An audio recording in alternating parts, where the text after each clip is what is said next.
Resident Evil is now 20 years old. That's 20 years since that dog jumped through the window. 20 years since Itchy Tasty. 20 years since we first fought zombies, giant snakes, giant plants, giant spiders. And of course, 20 years since... Jill Sandwich. Oh no! What is this? What is it? What is this? What is it?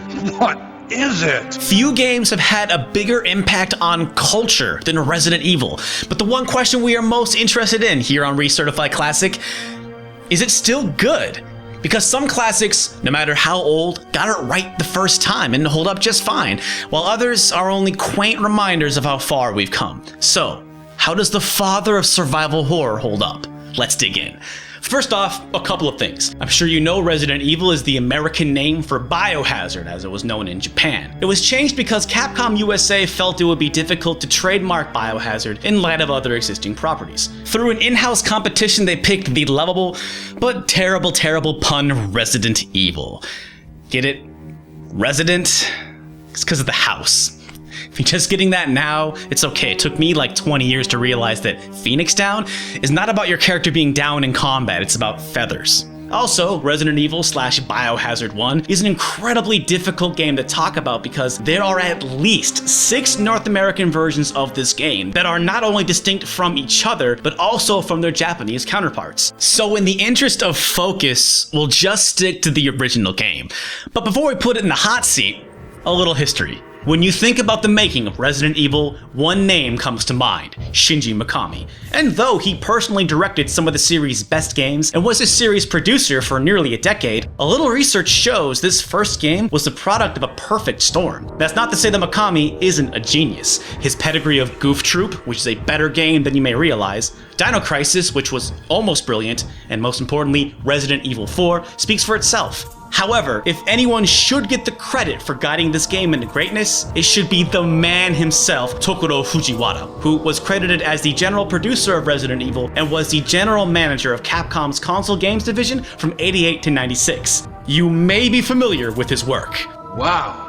Oh my God. But most importantly, he is responsible for horror masterpiece and true great-grandfather of survival horror, Sweet Home. With the PlayStation nearing its December 1994 release in Japan, Fujiwara felt it had the graphical capabilities to finally make horror a viable genre in video games. Specifically, Fujiwara wanted to take another stab at Sweet Home, which reportedly did not sell well. It's important to remember that this occurred during the 3D explosion, and Capcom wanted to reposition itself to better compete with then 3D heavyweights Sega and Namco. According to Akio Sakai, then head of Capcom's consumer software division, part of this shift was to break away from Capcom's kid-friendly and arcade strategy in favor of adult-oriented games, because, in Japan at least, the PlayStation's primary audience was over 18. It also made good business sense because kids think grown-up stuff is cool, while it's harder to convince adults that kid stuff is cool, at least at the time. Remember, this was the 90s. So dudes, why not get your games with Blockbuster? It's the mature thing to do.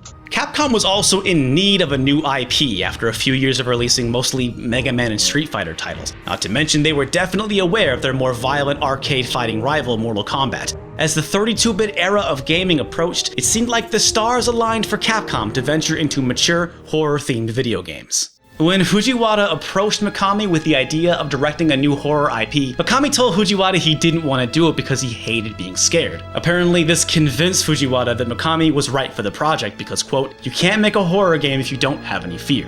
For his part, Mikami says that he was ready for a project with a more realistic style after 3 straight Disney games.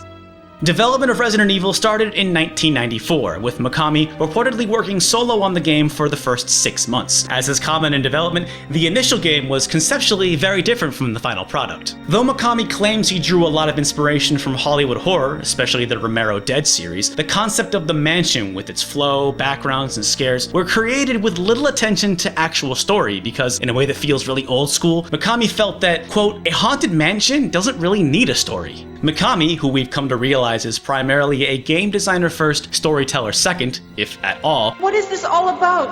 I can't figure it out at all. was largely focused on figuring out how to create the survival horror genre. Initially, the game was supposed to be a Doom-style first-person shooter, though after a year of trying to make this work, Fujiwara made the call to cut this concept because the PlayStation wasn't able to render full 3D and make it scary.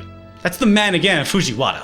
That's not to say there weren't some early concepts of the story. Jill and Chris were already central figures, and concept art featuring a buff cyborg named Geltzer would eventually evolve into Barry. There was also an African-American comic relief character named Dewey, who was spiritually resurrected as Rick in Dino Crisis. According to the scenario writer for Resident Evil, Kenichi Iwao, who was brought onto the project about halfway through development, this early iteration of the story had a lot of Terminator-style cyborg characters and a mad scientist that he cut because they weren't scary. The story was expanded to make the villain the much more nebulous Umbrella Corp. The development of Resident Evil was beset with many challenges. Because Capcom was taking a chance on a new IP, Resident Evil did not have a huge budget. Mikami later claimed that he was paid so little for the first and second Resident Evil games, he couldn't afford to get married until after Resident Evil 2 had shipped. This also explains the FMV opening. It was cheaper than CG animation, and the results speak for themselves. Joseph! The development team, which called itself Team Horror, was made up of young, new developers split between two floors. They became notorious in the Capcom offices for passionate stairwell shouting matches. This team was not only relatively new to game design, this type of game had never been made before, not really. I mean, there was Sweet Home and Alone in the Dark as templates, but neither of those games brought things to the graphical or design level of Resident Evil, not to mention on a brand new system. It was a daunting task. According to Fujiwara, the team agonized over their decision to go with the tank controls over FPS controls right up until the very end of development. Reflecting this, the game design continued being meddled with after development. The inherent clunkiness of the tank controls was mitigated in Biohazard by an aim assist, which, it must be noted, was intentionally cut from vanilla Resident Evil. Capcom made Biohazard much more difficult for its US release, to the point where it was difficult for the research and development team to even finish it. They even put in more monsters, tougher monsters, and less ammo. Real talk.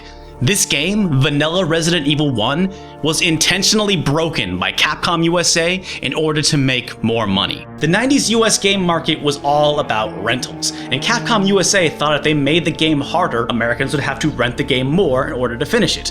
Hey, it's Derek. Quick correction. I always kind of hated how I worded this.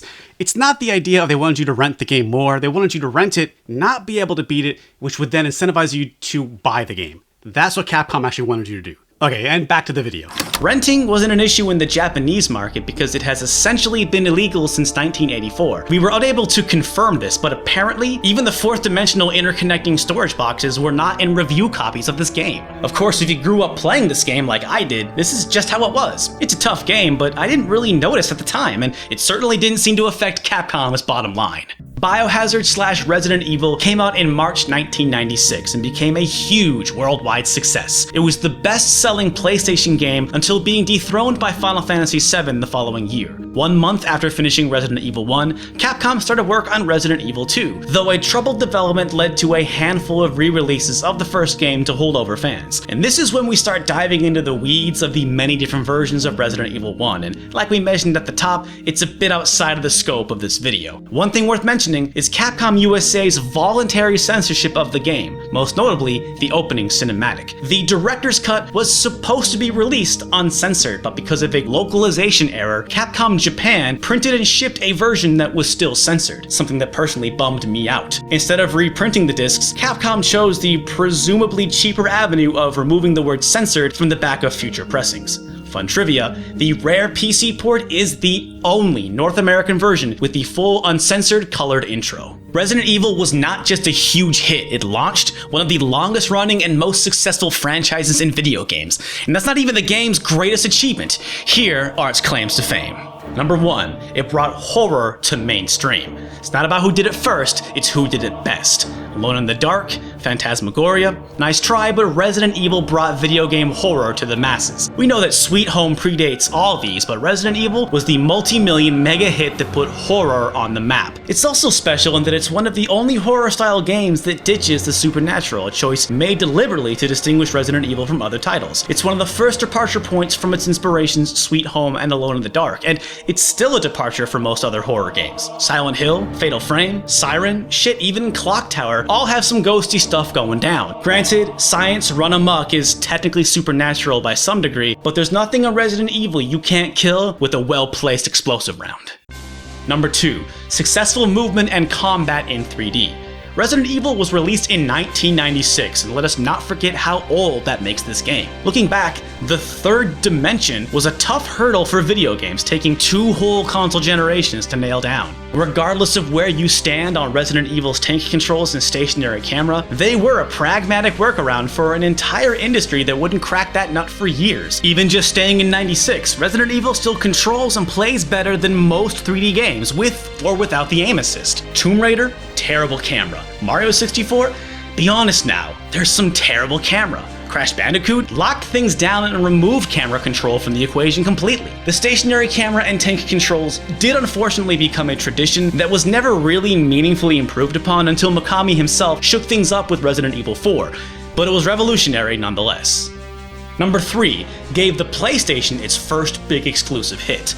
Final Fantasy VII and Gran Turismo may have been defining moments, and Sony's debut console had no shortage of exclusive hits in the early years, but Resident Evil was the first mega-hit killer app exclusive for Sony. The Saturn port was a consolation, and by the time it made its way to Sega's struggling system, it was a very distant third place in the market. Even the many re-releases sold well. Capcom couldn't keep this game on shelves, and Sony was more than grateful, we're sure. Number 4, playing as a woman. Female representation is a hot button issue now, but Resident Evil had Jill 20 years ago. Granted, her game was made easier, which on its face looks shitty, but it was because she was arguably a better soldier than Chris. She was a better shot, could pick locks, play the piano. One knock against it though is the annoyingly submissive Rebecca, who even Mikami has on record said he regrets. It's incredible to consider that at the time, Capcom's typical demo was only 5 to 10% female, but Resident Evil essentially doubled that to 15%. Still not close to today's female playership, but a pretty good showing for a game made in the 90s. But now is the time to answer the question. We leave our nostalgia at the door and we ask, Resident Evil, is it still a certified classic? And that's a tough one. And it's a tough one because it depends on the version. If you're talking about North American vanilla Resident Evil, the answer is no, it does not. And it comes down to the controls, specifically the combat. Now, I'm not hating on the tank controls and stationary camera. They take some getting used to, but I do think most people who give it a solid chance will see that the game was designed around these controls and they get the job done well enough. My sticking point is the aim assist that was present in Biohazard, but removed in Resident Evil. It ruins the combat. Now, this revelation on its face doesn't make the game bad. Games are changed and retooled in localization all the time, but this does in fact make the game incredibly hard.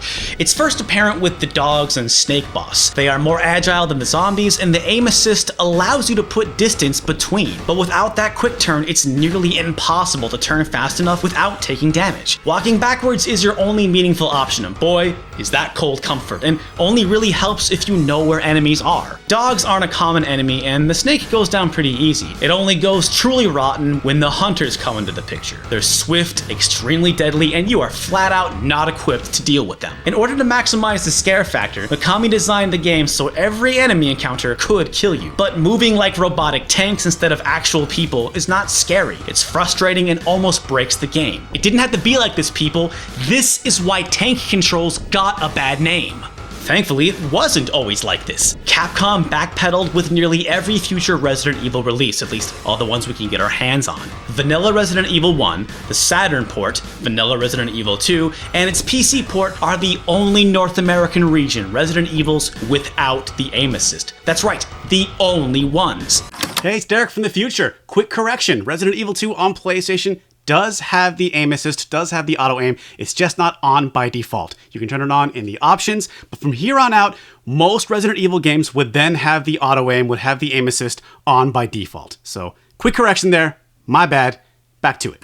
The director's cuts of both Resident Evil 1 and 2 featured the aim assist, as did all versions of Resident Evil 3, Code Veronica, and the Resident Evil remake. Even Dino Crisis 1 and 2 have the aim assist. And I can hear the comments, nah man, this is my version, this is the one I grew up with, and I can respect that, but this show is no nostalgia. These are the facts. This is not how the game was originally meant to be played. If you are not familiar with early Resident Evil or never liked the tank controls, this is not the game to make you a believer. I can also hear the comment section, whatever chump, game's not hard, get good. And you're right. No, seriously. How many people who grew up playing this game beat it fast enough to get the unlimited rocket launcher? While the combat is seriously busted, Resident Evil does such a brilliant job emphasizing and rewarding planning and strategizing. It dares you to speedrun it, dares you to plan out every room, every enemy, every bullet.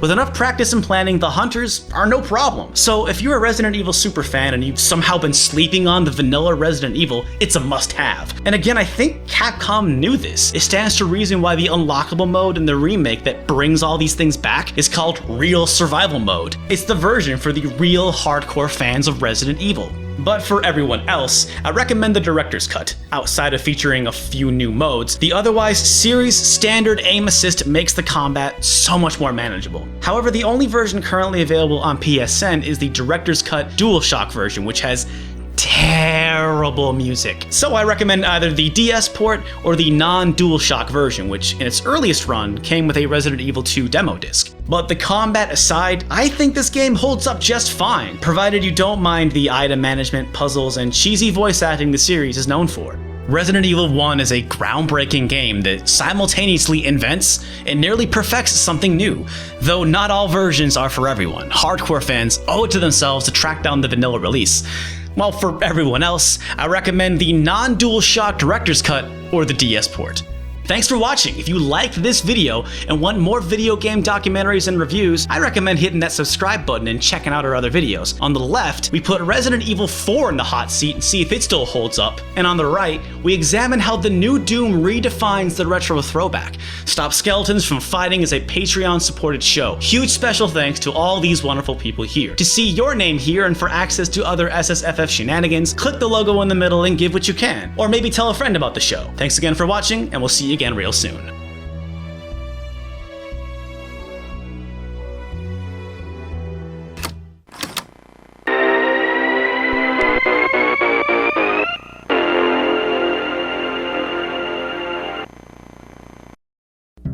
Happy 20th anniversary to Resident Evil, the franchise that changed horror and video games forever. The great thing about a series as long-running and popular as Resident Evil is all the weird spin-offs, crazy ports, and tons of canceled games that are perfect for the show. Because this is Punching Weight, a celebration of weird, ambitious, or unnecessary games, and we're all about the king of survival horror in this episode. Because there are so many games to talk about, we organized all potential titles into 3 groups and pulled one game from each group for today's episode. Welcome to Punching Weight Resident Evil Edition: Ports, Prototypes, and Oddities.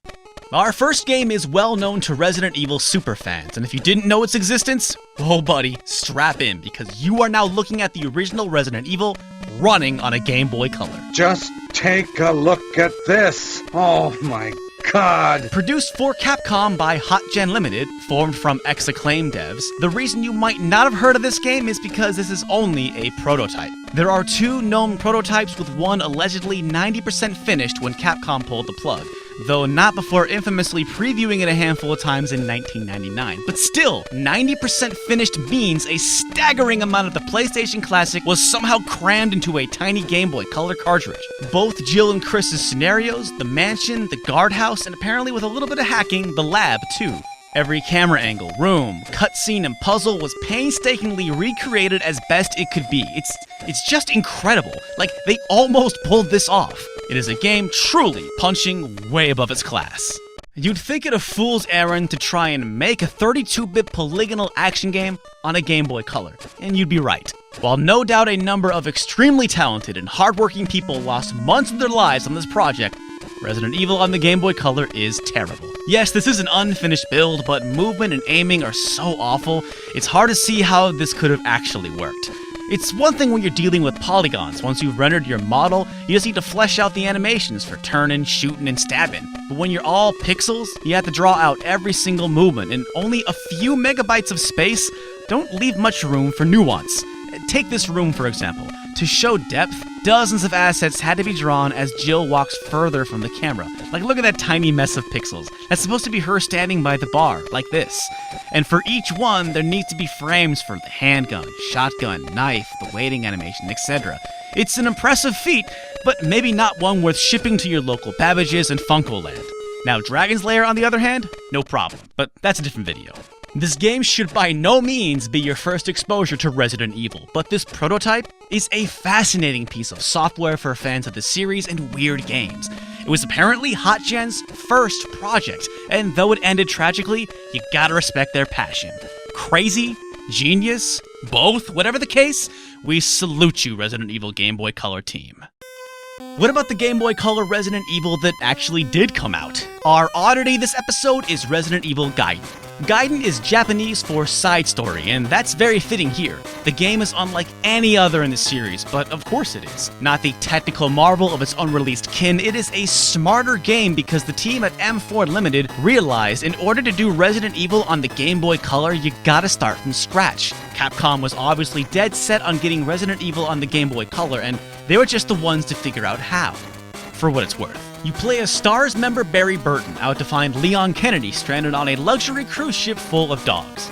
No, I'm just kidding. Zombies! The game plays out in a run-of-the-mill, top-down perspective with zombie encounters treated more like random encounters in an RPG. Combat is handled in a timing-based minigame, and the number of enemies you face in battle depends on the number in proximity when you're grabbed. No lickers or hunters here, unfortunately, but there's enough zombie variety to keep things from getting too stale. Staying true to its survival horror roots, ammo and medicine conservation is clutch, and encounters should be avoided at all costs. Some zombies will still crawl around after battle, and if you get caught again, they'll get back up and join in with their friend. However, certain enemies carry ammo and medicine and occasionally precious keys and cards to unlock doors. A red exclamation mark will appear when you are near an item-holding enemy, forcing you to go into combat. It's an interesting and pragmatic approach to Resident Evil, but it's not without its faults. The game has some terrible balancing issues, with recurring boss fights requiring tons of ammo and overpowered late-game enemies. There were huge sections of the game where I literally had no ammo at all, and it dawned on me that the true key to this game is using the knife as much as possible and stockpiling ammo for boss fights in the final third of the game. There's also tons of constant backtracking,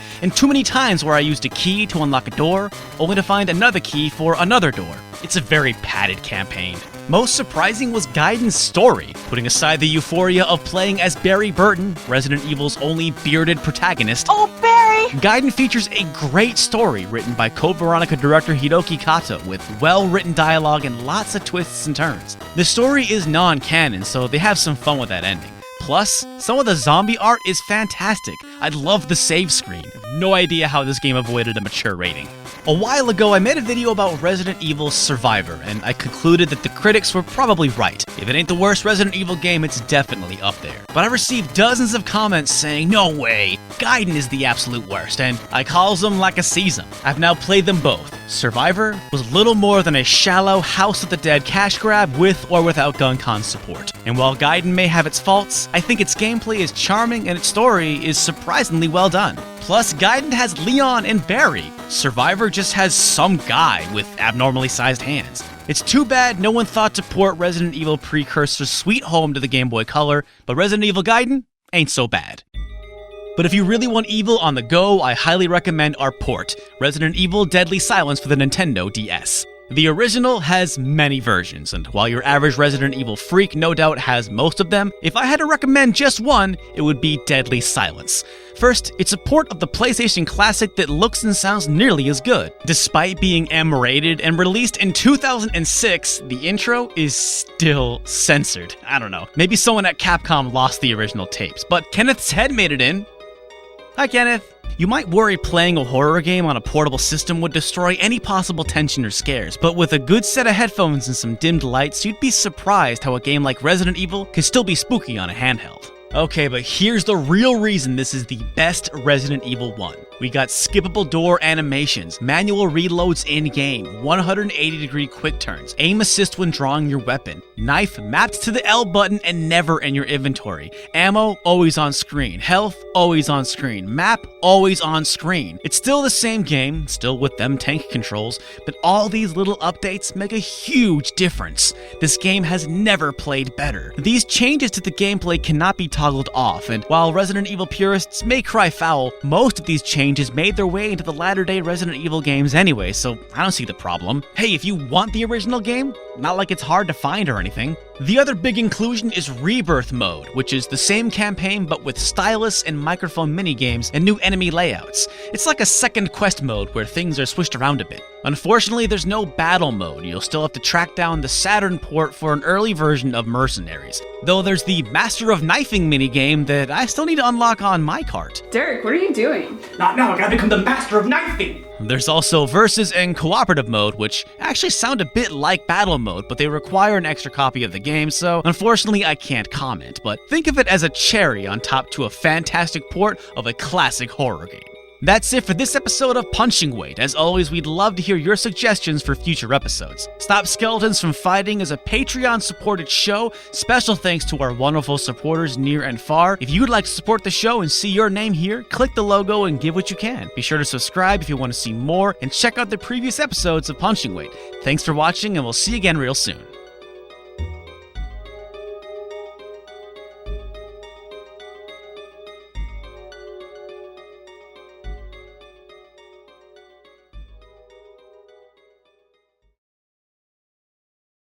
Our next series for How the West Was Worse is another favorite, Resident Evil. We talked about some of this in our Recertified Classic video on Resident Evil 1, but this series has plenty of localization, let's just call them quirks. Jill, sandwich. First off, the name.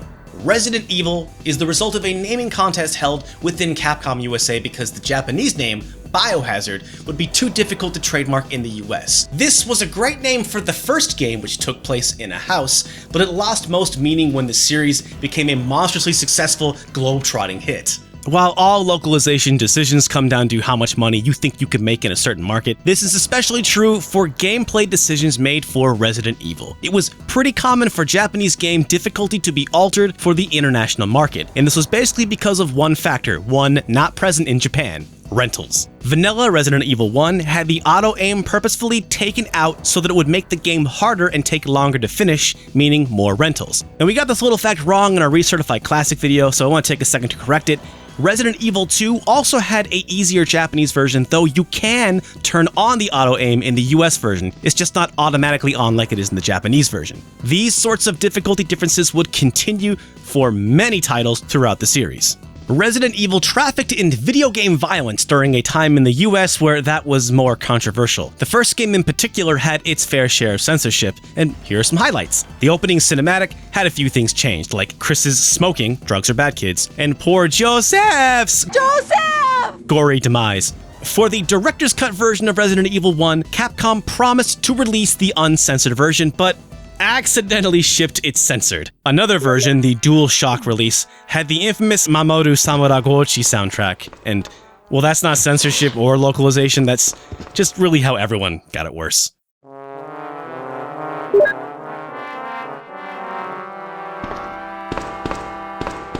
There's a ton of examples of violence in the series being censored, but in later years the censorship got flipped and Japan got the censored versions, while most of the rest of the world was able to revel in the extra gore. For the Resident Evil 2 remake, a couple of particularly gory scenes were toned down. This one in particular feels ironic because, to me, it feels like an homage to the first zombie reveal in the first game, which was of course missing a key scene. This switch into censorship for the series started because of the Japanese adoption of its ratings board, Sero, in 2002. This actually resulted in Biohazard 4 having some violence toned down, but that's not the main content difference I want to focus on. In Biohazard 4, the Japanese version, when you play as Ashley in Chapter 3-4, you have the original fixed camera angles instead of the over-the-shoulder camera. There's a lot of talk of how censorship in the Japanese version makes the Western versions better, but for my money, this is the real thing I wish we had over here. Since the Ashley section is all about taking your weapons away from you, it really feels like a throwback to the series' survival horror roots and really adds to the tension of that moment. It's a small thing overall, but I think this would have made Resident Evil 4 just that much better. But of course, that real cheese here is that translation. Well, not so much the translation, but the localization.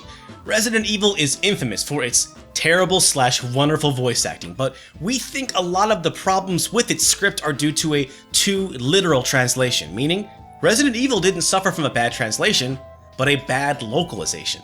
For the early Resident Evil games, the script was first written in Japanese and then translated/localized into English. That English script is what the voice actors spoke, but for the Japanese version of the game, the Japanese subtitles are mostly the original Japanese script and don't follow the English voices. This makes it easy to look at localization issues. For example, and we want to thank Resident Evil over on GameFAQs for pointing this out, the infamous Master of Unlocking is an almost literal translation of the phrase Barry says in Japanese, but no one speaking English in the American Midwest would talk like that, which is why the line became this in the remake. It's a lockpick.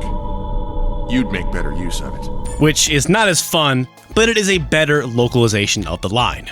Resident Evil 4 comes up a lot in this localization versus straight translation debate. There's always been a bit of controversy around the tonal shift that Resident Evil 4 represented for the series, not the least of which comes from Leon's character. Though the signs that Resident Evil was going to become a cheesy action series were already there earlier than Resident Evil 4. Hell yeah, Claire can outrun a helicopter and shatter the laws of physics by falling faster than both her gun and gravity. My girl!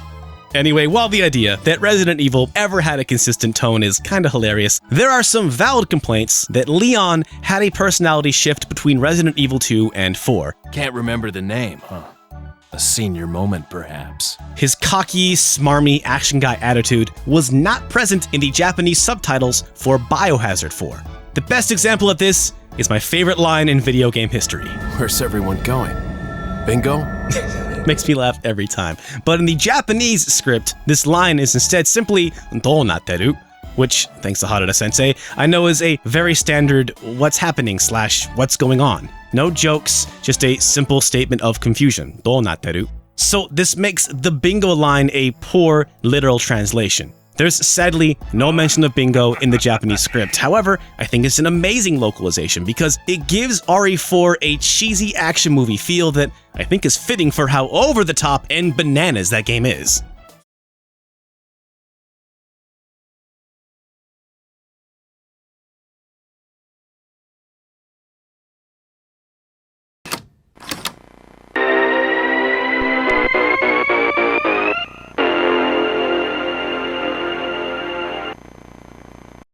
Looks like Capcom is all hands on deck for Resident Evil 7. And though it's nice to see Capcom making a new numbered Resident Evil game, I haven't forgot about the Resident Evil 2 remake that's supposedly still happening. It's the game that Resident Evil fans have been clamoring for ever since the GameCube remake of the original, and that's because that Resident Evil 2 is easily one of the best Resident Evil games ever, if not the absolute best one. But friends, this is Punching Weight, a celebration of the weird, ambitious, and unnecessary, and we're not here to talk about the original version of Resident Evil 2, we're here to talk about all the weird places it's shown up, and it's shown up in some very weird places. In this episode, we return to Resident Evil to shine a light on the second game. This is Punching Weight Episode 11, Resident Evil 2 Ports, Prototypes, and Oddities.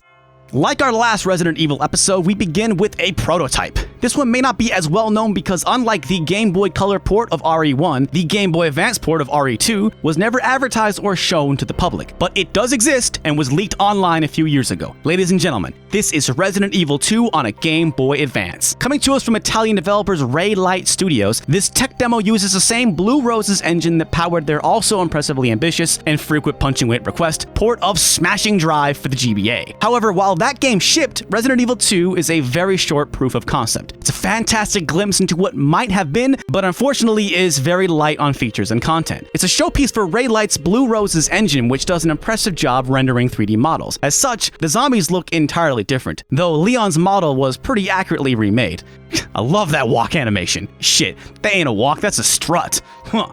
It's Mr. Kennedy if you're nasty. Here's a nice touch. Leon looks over his shoulder as he walks backwards instead of the series standard recoil. You have unlimited ammo in this demo, and thank God. Aiming is very slow and difficult, plus zombies are far more resilient here. You can die, and quite easily in this demo. There's no map and no files. You can equip the knife and even unequip the gun in the menu, but Leon will always have his gun when you return to the game. The game stops very short at the basketball court, just a few screens into the campaign. Near as we can tell, there isn't much else buried in the code, so no way to hack past this point to see the police station or what the liquors looked like. It's a very short short, very rough demo. It's hard to say whether or not this game would have ever worked if given a full development cycle. There are conflicting rumors online that this was only created as a pitch to Capcom and never officially sanctioned by them, but pictures of a Resident Evil 1 GBA port and the existence of the Capcom logo at the start of the ROM here gave life to the rumor that things went the other way around and Capcom approached Raylight to port Resident Evils 1, 2, and 3 to the GBA, and the deal just went cold. None of this was ever announced publicly though. Nothing of this supposed Resident Evil 3 port exists, and again, these pictures are all that currently exists of the Resident Evil 1 port, so it's pretty substantial that a working, playable demo of Resident Evil 2 exists. We reached out to Raylight Studios for clarification, but at the time of producing this video, they had not responded to our questions. Raylight was also responsible for a Metal Gear Solid tech demo and what may have been a version of Street Fighter Alpha 3 with 3D models.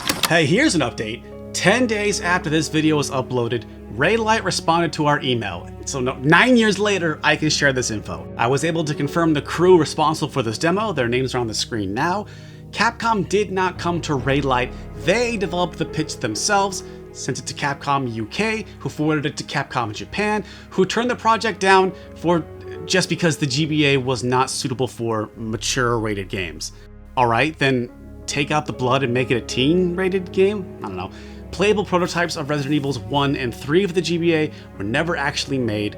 They said the most difficult part was making characters and animations look good with so few polygons. Nothing else beyond this short Resident Evil 2 demo was produced. Raylight had developed a special routine to compress data for the GBA and was confident they could have gotten the full game on one cart, which I assume meant all 4 of the Leon and Claire campaigns. But once they got the no from Capcom, they dropped the project and moved on. Raylight made other GBA prototypes, including a Wipeout, Wave Race, and Metal Gear Solid prototype, all using their Blue Roses engine, but they were all just pitches sent to publishers. They apparently came very close to making the GBA Dukes of Hazzard game. In that quick Street Fighter demo wasn't Street Fighter Alpha 3, it was a demo of Street Fighter EX Plus. This interview has been sitting in the Stop Skeletons Gmail for 9 years, and I'm happy to finally get this information out. Alright, but let's get back to it. Ultimately, there's not much to the RE2 GBA prototype, but you have to imagine that deals like this happen all the time behind closed doors. But this leaked little tech demo is one of the rare times we got to see these deals for ourselves, and that's pretty incredible.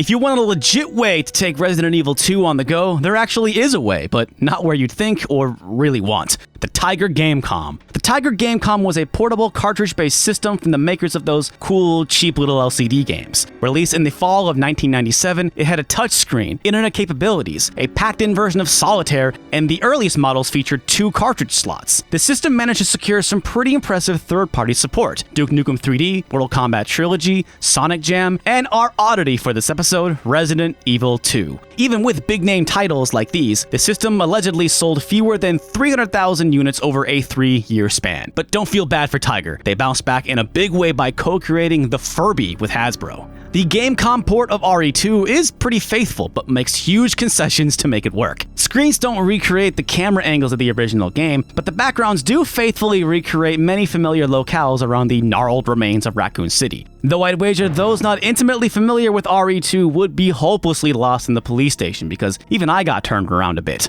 The sprites are big and detailed. They look really good, except for the fact there's almost no animation. There's no music, and the sound effects are sparse and of poor quality. Hey, check out this thing. That's supposed to be the liquor. I almost spat out my drink when I first saw that. Really, the whole thing looks like a Tiger Electronic LCD game, and kind of plays like one too. Your movement is restricted to basically left to right. Walking up or down only shifts you to one of 3 planes of movement. You cannot move or aim diagonally. It makes the movement in combat simple, and maybe that's just as well because the controls are super unresponsive. Zombie ambushes are quite common because they're often waiting for you right as you move to a new screen, and getting your gun out in time feels sometimes like a game of chance. You can only play as Leon. This is because there were plans for a Claire campaign to be sold separately sometime later. The game's poor reception and the system's poor sales no doubt dashed those plans. Like Alone in the Dark for the Game Boy Color, Resident Evil 2 on the Gamecom might not be good, but it managed to actually ship. I mean, how amazing is it that one of the most revered horror games ever made found its way on one of the biggest flops in video game history? The best part of this game is that someone out there currently holds a world record speedrun. That's dedication. And hey, if you want to buy 10 sealed copies of this game and prank a friend for the next 10 birthdays, head on over to eBay. Otherwise, if you want an odd but playable version of Resident Evil 2, I highly recommend our port for this episode. Pop quiz. Resident Evil 2 was successfully ported to many different systems, but which two versions managed to fit both campaigns into a single unit? The GameCube and N64 ports of Resident Evil 2 are the only two you can play to completion without ever getting off the couch. The GameCube version is a port of the Dreamcast version, which itself was a port of the DualShock PS1 version, so it's nothing to get too excited about. However, the N64 port is both a technical marvel and a unique version with exclusive content, something no Resident Evil superfan should be without. I think we all know the story of the N64 versus the PS1, and how Nintendo doubling down on carts cost them huge projects like Final Fantasy VII. It was the generation of the computer-animated cinematic and the multi-disc game, the kind of stuff that wouldn't fit on a 64-meg cartridge. RE264 is almost like a glitch in the Matrix. It's proof that the N64 could do what the PS1 could. This revelation was not lost on the dev team. Upon booting up the game, you are greeted by an N64 logo that begins to spin like a disc. Makes you wonder, had this technology existed a few years earlier, would Square have been able to put FF7 on an N64 cart? Actually, maybe not. While all the RE2 cinematics and both campaigns are present, the audio and video have a pretty noticeable drop in quality. The in-game models all look great, crisp and vibrant, but clash with backgrounds that are a bit fuzzier, though it's something you don't really notice after a while. But you've got to give it a pass when you think of the technical and cultural significance of this game. It's not too surprising to hear that the team responsible, Angel Studios, would become Rockstar San Diego, developers of Smuggler's Run, Midnight Club, and of course, Red Dead Redemption. That's enough to give RE264 the punching weight seal of approval, but there's more. Because this is the first Resident Evil game on the N64, there are numerous extra files that provide a lot more backstory. For example, a letter from the gun store owner to Barry and a note from Brad about Nemesis are found early on. These extra files not only fill in the story for people who've not played the first one, it fleshes out the Raccoon City part of the Resident Evil timeline. Hunk and Tofu are unlockable with a button code in this version, and also violence settings as well as blood colors. Hell yeah, green blood, why not? There's the option to play without the tank controls, though that big fat D-pad controls pretty well if you ask me. As expected, the expansion pack adds more texture detail, but nothing that'll make you toss out your PlayStation 1 version. We've read claims of higher resolution cutscenes, but Look, it's still a miracle the cutscenes were all somehow crammed into this cartridge, but I couldn't spot any differences, so nothing too exciting, I know, but I only bring this up because we discovered something odd about Resident Evil 2 64. When we mentioned this game on our Resident Evil 2 episode of Punching Weight, we came across a production problem. With the expansion pack, the game shifts resolutions constantly, sometimes when moving to a new camera angle, or sometimes when opening and closing the menu, and every time, our capture card cut the video feed for a few seconds to readjust, making it impossible to play, especially in the very beginning. We needed a jumper pack to get footage, but I didn't think to take the jumper pack out of storage because why would I ever need my jumper pack ever again? It had actually been sitting in the same place for the last 20 years, inside my DK64 box. We had to buy another jumper pack because look, every time the footage grays out or skips ahead a few seconds, the video is cutting out. Every time you see that, I'm flying completely blind for a few seconds. It was so frustrating, but there must be some impressive behind-the-curtain tech running this game because no other N64 game we tested had this many graphical shifts, and we think that's actually pretty awesome. So someone actually left a comment on our video claiming that they worked on the N64 port of Resident Evil 2. I checked their account to get the name, then I cross-checked that with the credits in the game, and yeah, it looks like this is Mr. Christopher, who was the director and one of the programmers of the engine. And they confirmed that yes, depending on the number of enemies on screen, the resolution changes in Resident Evil 2 N64. And naturally, they were just trying to get the game to run. They weren't thinking about, is this going to work with capture cards? Pleasant surprise, though, to see that somebody that made the game watched the video and liked it. That was pretty cool. Also, I found out that some jumper packs come with stickers and some don't. So thank you for almost derailing an entire episode Resident Evil 2 64.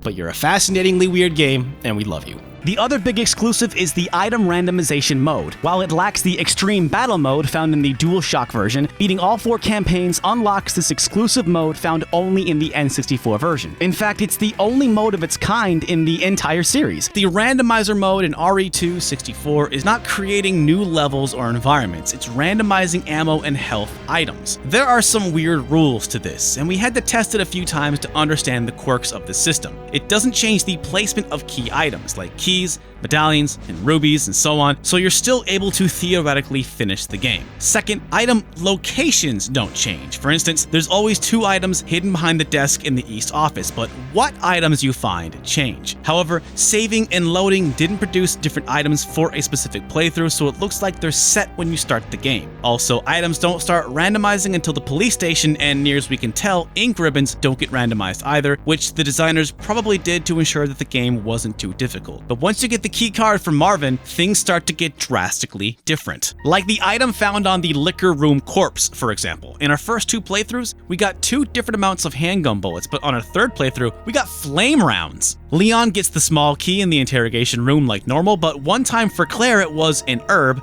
and another it was 25 grenade rounds. One thing we did notice is that when you find ammo, you're usually given way more than you would normally find. Like, way more. We think that the mode has extra bullets added into it, again, to make it easier. For my first run, I got almost nothing but red herbs and magnum ammo, which are completely useless by themselves this early in the game, but things turned around and by the time I got to the sewer, I was drowning in shotgun shells. I was just shooting everything for the hell of it, like the spiders. I never bothered to kill the spiders, but hey, I got the extra ammo. Whoa, whoa! Y'all seen this? That's 71. Check, please. What? What? That is This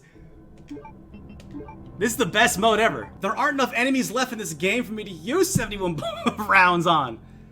Holy crap, man. And this is legit hardware. This is the actual N64 version. This is real. Oh, well that's a clip. Someone clip that. Ah, video games are dumb. Wait a minute, and there's another one! 25! Is that 96?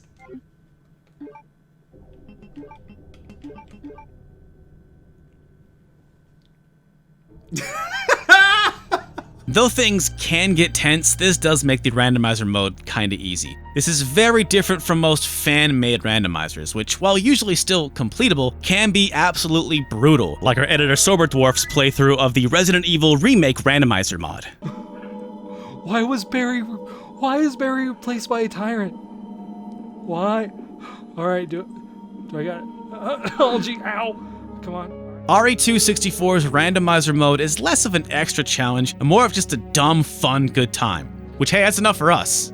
And this may be the first time a randomizer ever appeared in a console game. The way you unlock it is you beat all 4 campaigns, and it's a shame it wasn't really advertised. It's not mentioned on the box, in the instructions, or even in the dang strategy guide. Why did no one other than Top Gear Rally 2 think to advertise these awesome random modes? It stands as one of the major reasons to own this game, even if you already own it a few times over. And that's it for this episode. As always, if there are any weird, ambitious, or unnecessary games you'd like to see in future episodes of Punching Weight, let us know in the comments below. If you want more Resident Evil videos, you're in the right place. We've covered a lot of them over the years. Click the link on the right to see our Resident Evil playlist. Or if you'd like to switch gears to another horror franchise, I recommend you check out our review of Clock Tower 3 on the left. Stop Skeletons from Fighting is a Patreon-supported show and would not be possible without these fine people here. If you'd like to see your name in a video, click the logo and give what you can. Otherwise, just make sure you subscribe and like and all that stuff. We're on Instagram, we're on Facebook, we're on Twitter. Check out all those links below. Thank you so much for watching, and we'll see you again real soon.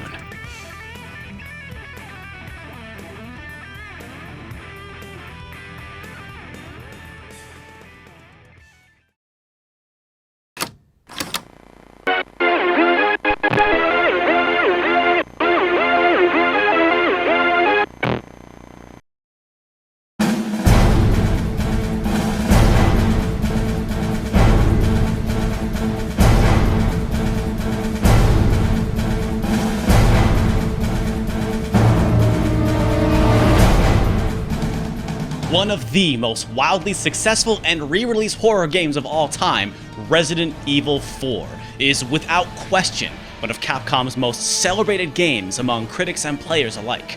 A classic among classics, it is widely considered to be one of the greatest games of all time, and is responsible for influencing untold numbers of action games. I myself have been a longtime fan, and a vocal fanboy in a lot of my older videos, but as always, we are setting aside nostalgia, so with a fresh attitude, let's dive in. Resident Evil 4. Is it still good? Is it still a certified classic? But first, allow me to refresh your freshness a bit. Due to its long, troubled development and hardcore fanbase, there is an incredible amount of information and misinformation about Resident Evil 4's development. So with that disclaimer thrown out, here's the short version of what I was able to dig up. Resident Evil 4 started way back in 1998 with Resident Evil 2 director Hideki Kamiya at the helm. Famously, this initial development phase became Devil May Cry, ironically because it was thought too actiony to be Resident Evil 4. As producer, apparently Shinji Mikami himself campaigned furiously to shutter this version and instead push it to a new IP. Next, Capcom brought in Hiroshi Shibata to direct the build I like to call the Foggy Stormy Night in an Airship Castle version, which was shown in the 2002 Tokyo Game Show. Now, there's speculation that parts of this version were reused in Haunting Ground, like the castle setting, and most notably rumors of a girl trying to escape the castle with a dog. I really want this to be true, but I couldn't find any definitive confirmation.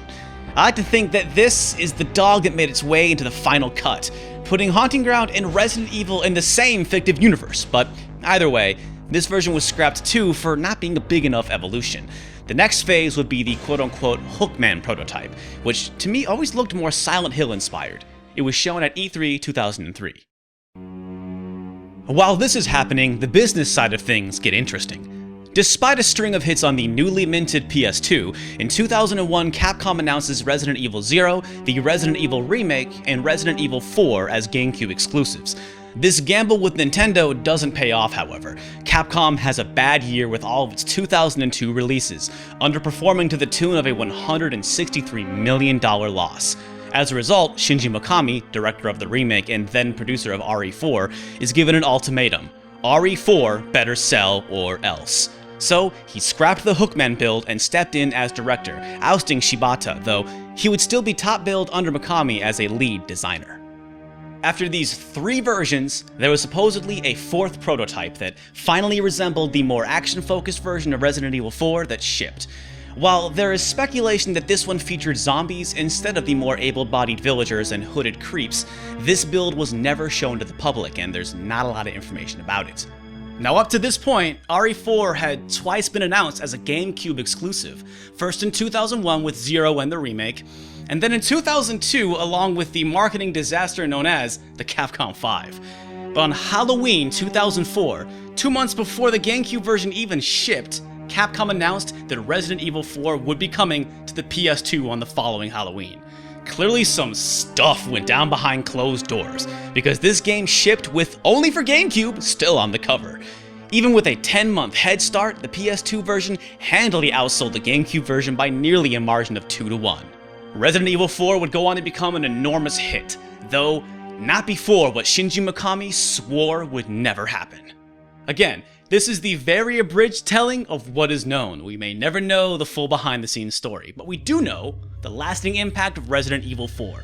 Here are the game's claims to fame. Number 1, the over-the-shoulder snapping camera. Resident Evil 4 single-handedly changed the third-person perspective of video games. When Leon's weapon is drawn, the camera snaps to his shoulder, not behind his head, not above his head. Hell, some games didn't even think to have the camera pivot to what you were aiming at until Resident Evil 4.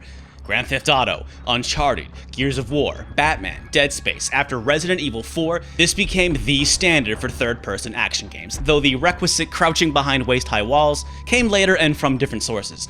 Fun fact, this groundbreaking camera was inspired by Onimusha 3. Mr. Mikami apparently loved that game, but hated the camera. Him pondering a solution led to what is now the industry standard.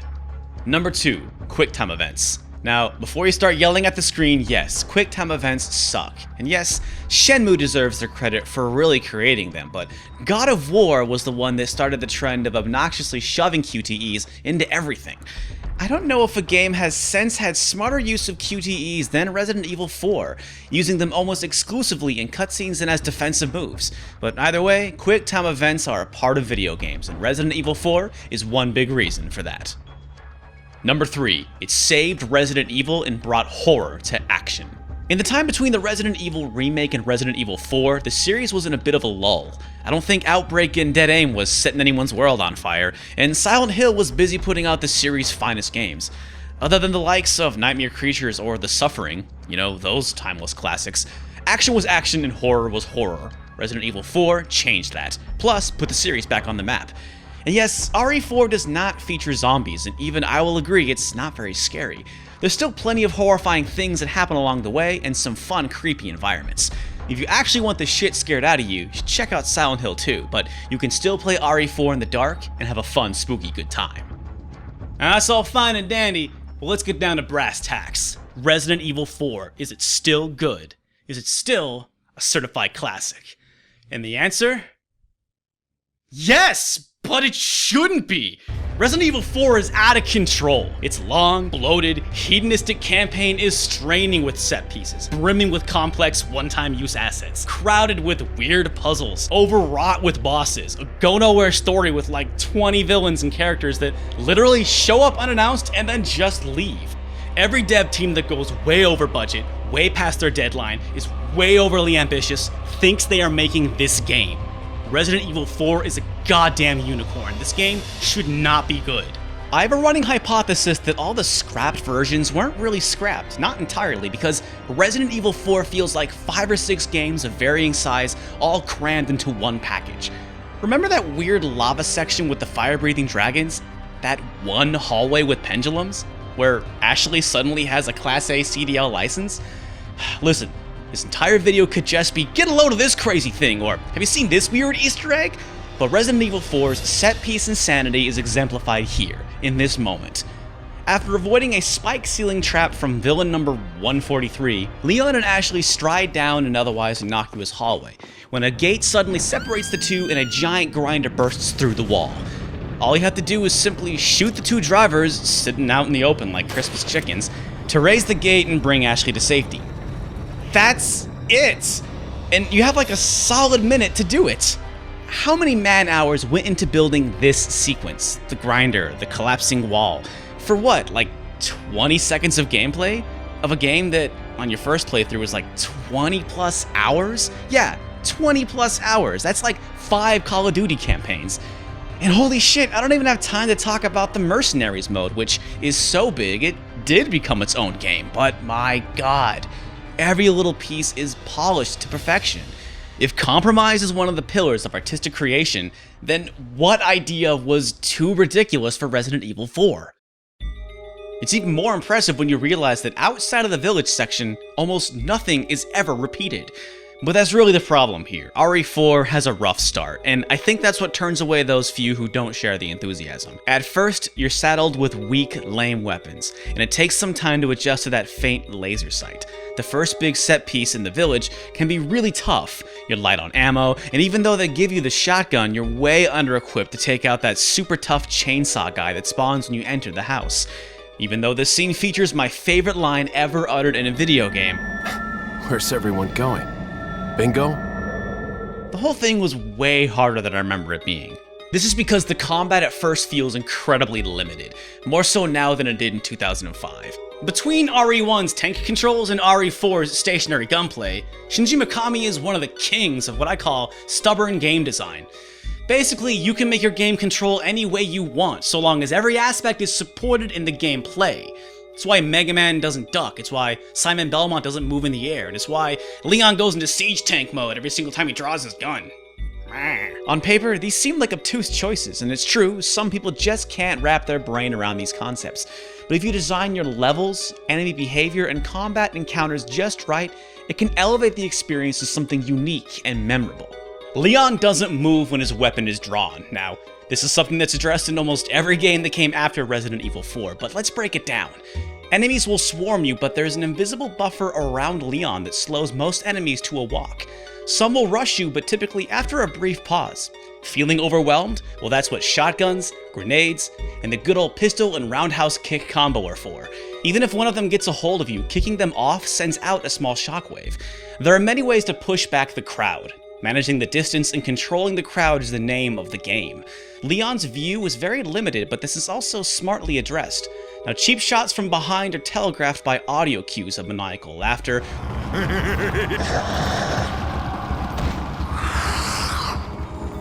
Or, if you speak Spanish, enemies apparently literally saying, "Hey idiot, I'm behind you." Enemies from far away love to throw their weapons when you're not paying attention, but listen for the audio cues, time your shots right, and you can deflect thrown objects easily with return fire.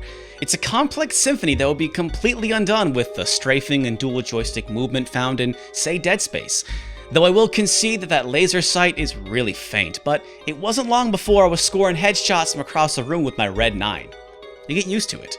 But that's the mantra here. You get used to it. It almost doesn't work, and for a bit I actually was leaning on, nah, this doesn't hold up, but stick with it. Around the time it clicks is when the good weapons show up, and you'll discover that Resident Evil 4 has some of the best firearms ever. Every weapon is insanely fun to shoot due to incredible sound, control, animation, and from how many ways the enemies can receive damage. New Game Plus is arguably more fun than the normal game because it is so much fun just dusting fools with your fully upgraded guns. A lack of a grenade button and having to constantly pause the game to switch your weapons is a huge pain. This is one place where the game definitely feels dated. The GameCube had that D-pad that went basically unused, but you know what, it's not that big of a deal. Oh, and one more thing. To the people who claim that Ashley ruins the game and turns the whole thing into a glorified escort mission, come on, it's like y'all never played GoldenEye. At least Ashley has the damn common sense to duck or get behind Leon when he's shooting. Also, she can keep up. Y'all never play Silent Hill 2 or 4? Or what? She's annoying, yelling all the time? Sit down with Yoshi's Island and see what's good with Baby Mario. And in some sequences you can tell Ashley to hide in the dumpster, which is pretty hilarious. And I'd be remiss to finish this video without mentioning the merchant's hilarious dialogue. Stranger, stranger. Now that's a weapon. And hey, it's that dog. I can already hear the comments section burning up about Resident Evil 5 and 6, and it brings up a good question. Did RE4 ruin Resident Evil? That's a tough one. I mean, ask Capcom. They've ported Resident Evil 4 to every device imaginable, and Resident Evil 5 is reportedly their single best-selling game ever. In a way, it did, but after the remake flopped, can you really blame Capcom for pushing the series in the direction it went? But maybe things are on the up and up. We are finally getting that remake of Resident Evil 2. For as much as I love RE4, I am eager for the time when horror will move away from the action genre. But that doesn't keep Resident Evil 4 from being a certified classic worthy of its legendary reputation.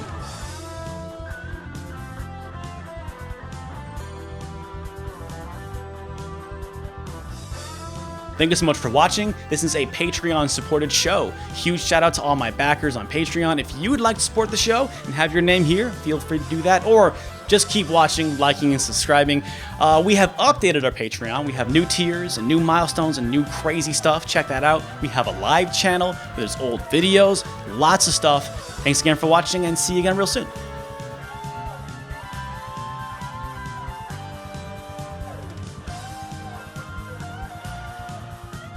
At least Ashley has the damn common sense to duck or get behind Leon when he's shooting. Oh my god!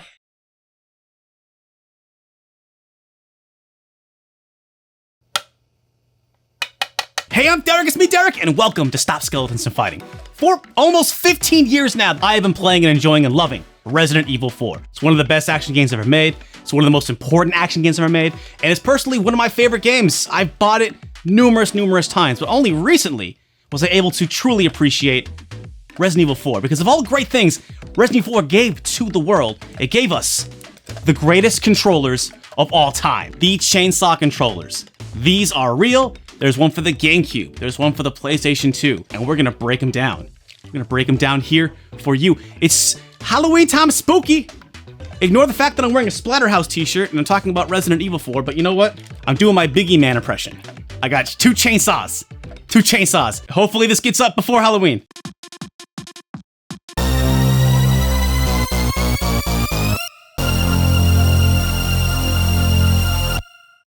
Listen, Halloween's in here, okay? It's up here. And that's what I want to, that's the important thing. Before jumping into the gory details, let's just do a quick overview. These 2 chainsaws were made by Newbie Tech, with Capcom of course, in 2005. Now, these look like they would be part of an awesome pre-order campaign. These actually were not. Both of these versions of Resident Evil 4 had pre-orders, has cool special edition pre-orders. These were sold separately for about 50 bucks. They are on eBay now for a little more than that. Probably the best thing the Newbie Tech ever did. They made a lot of controllers before and after this, but this is maybe the high point for them. You could buy these and not even know anything about Resident Evil 4, and I wouldn't blame you because it looks so cool. I want to give a shout out though. David was very generous and donated this chainsaw to us. We're borrowing this from a friend. All right, let's get into this. Let's start with the GameCube model, because the GameCube version of Resident Evil 4 was the original. So let's start with this one. So first off, you got 2 handles. You can really grip this thing. I will say that it's very light. It's kind of hollow, but it really feels like a sturdy piece of machinery here. I feel like you can really manhandle this and it won't break. It feels really sturdy. So if you do buy one of these, it should probably be in good shape. The blood on every single one is different. I think a lot of them always have the fingerprints here, because that's naturally where your fingers would go. But every single one of these, custom blood. Every single one has a number. There were 50,000 made. They'll have your number here at the bottom. 11,722 is this one. Let's talk about the buttons. Basically, this is the top of this would be the front of your GameCube controller. A, B, X, Y, start, C, D-pad, analog stick. Your L, R, and Z are located on the handles down here. So honestly, you're using the exact same fingers you would normally be playing if you were holding a GameCube controller. I feel like the Z button is the one thing that is kind of hard to hit, but that's not a huge deal for Resident Evil 4, but might be for other games. I want to get ahead of myself there. Really, this is a pretty sturdy, solid piece of machinery right here. This yellow model is based off of the burlap sack male chainsaw variant. And to be fair, in the original Texas Chainsaw Massacre, Leatherface uses a yellow chainsaw. So the yellow variant is not only a reference to that particular enemy in Resident Evil 4, it's also a Texas Chainsaw Massacre reference. It originally did come with a big old case that made it easier for displaying. There's something about that case though. Inside the case is where they keep the cord that you need to actually plug this sucker in. So if you were gonna buy this controller, and it does not come with the case, you might run into the problem that we did, which is we had this controller. We had no cord. We could not use it. Now to be fair, without this cord, it'll still look good on your shelf. Nothing wrong with that. But if you actually want to experience this, you need to get this cord. It is just a male-to-male GameCube controller cord that plugs into the bottom of this, and then into your GameCube. These cords don't exist anywhere outside of this controller. So if you were going to buy this, make sure it has the cord. If it doesn't have the case, that's fine. Make sure it has the cord. I want to give a shout out to Edmonds, the greater Seattle area. Another castle, our friend Tony hooked us up. I gave him a couple of GameCube controllers that were dying, and he made this custom cord for my Resident Evil chainsaw. Or my friend's Resident Evil chainsaw. This is the new cord for Jason. There you go, buddy. But about this cord. So Newbie Tech promised in the lead up to this, in a press release, that it was gonna have sound. And on the bottom of it, there is actually some space for sound. A little area, little air. Some air for sound to come out of. Why else would this be here? Controllers like this don't normally have a place where dust can easily get into it. I don't know if because this is a custom-made controller that the audio just isn't coming through, but playing this with Resident Evil 4 on the GameCube, no audio ever came out of this. It vibrated, and that's fun. Vibrates when you get shot, vibrates when you shoot, but there was no sound that came out of it. I don't know if that's just the cord. There's space for a speaker inside here. I don't know anything about technical stuff. I don't think this makes any sound. I've looked up other people's videos. I haven't seen any videos of other people's GameCube chainsaws making noise, but maybe I'm wrong. So just a heads up. So you know Uncle Derek, he loves chainsaw controllers. Of course I do. Here's the secret. These chainsaw controllers, this GameCube chainsaw controller, is just a GameCube controller. It's just a fancy GameCube controller, which means you can play this with any game. And because of Super Smash Bros., the GameCube controller continues to exist. So if you have a Wii, you can play this with Wii games. If you have the Wii U converter for your Smash Bros. That worked on Wii U and works on Switch, this is compatible with Resident Evil 4 on the Switch. Yes, the Switch port does not have motion compatibility, but it does have GameCube controller compatibility. But don't lose focus here. What this means is this thing, throughout 4 Nintendo generations, can work with any game that has GameCube controller compatibility. Any game that lets you use the GameCube controller, you can plug the chainsaw. Play Killer 7 with a chainsaw. It's what Suda would want. Or go for my favorite, the stark contrast. Play something cute like Kirby's Air Ride with a blood-soaked chainsaw, or Klonoa. And before you ask, no, it does not work with Mad World. Remember, it has to have GameCube controller support to begin with. But I was looking for a reason to play some more Castlevania Judgment. The game's not that bad, actually. Also, GoldenEye, the GoldenEye reboot, sure. Bring this to EVO. I want someone to bring this to EVO and do some Smash with this. I want somebody to whoop ass with this. Somebody has got to have done that. I mean, I can't be the only person. If somebody has actually taken this to EVO and like there's footage of it, please let me know in the comments below. Because I cannot be the first person who have thought to do this.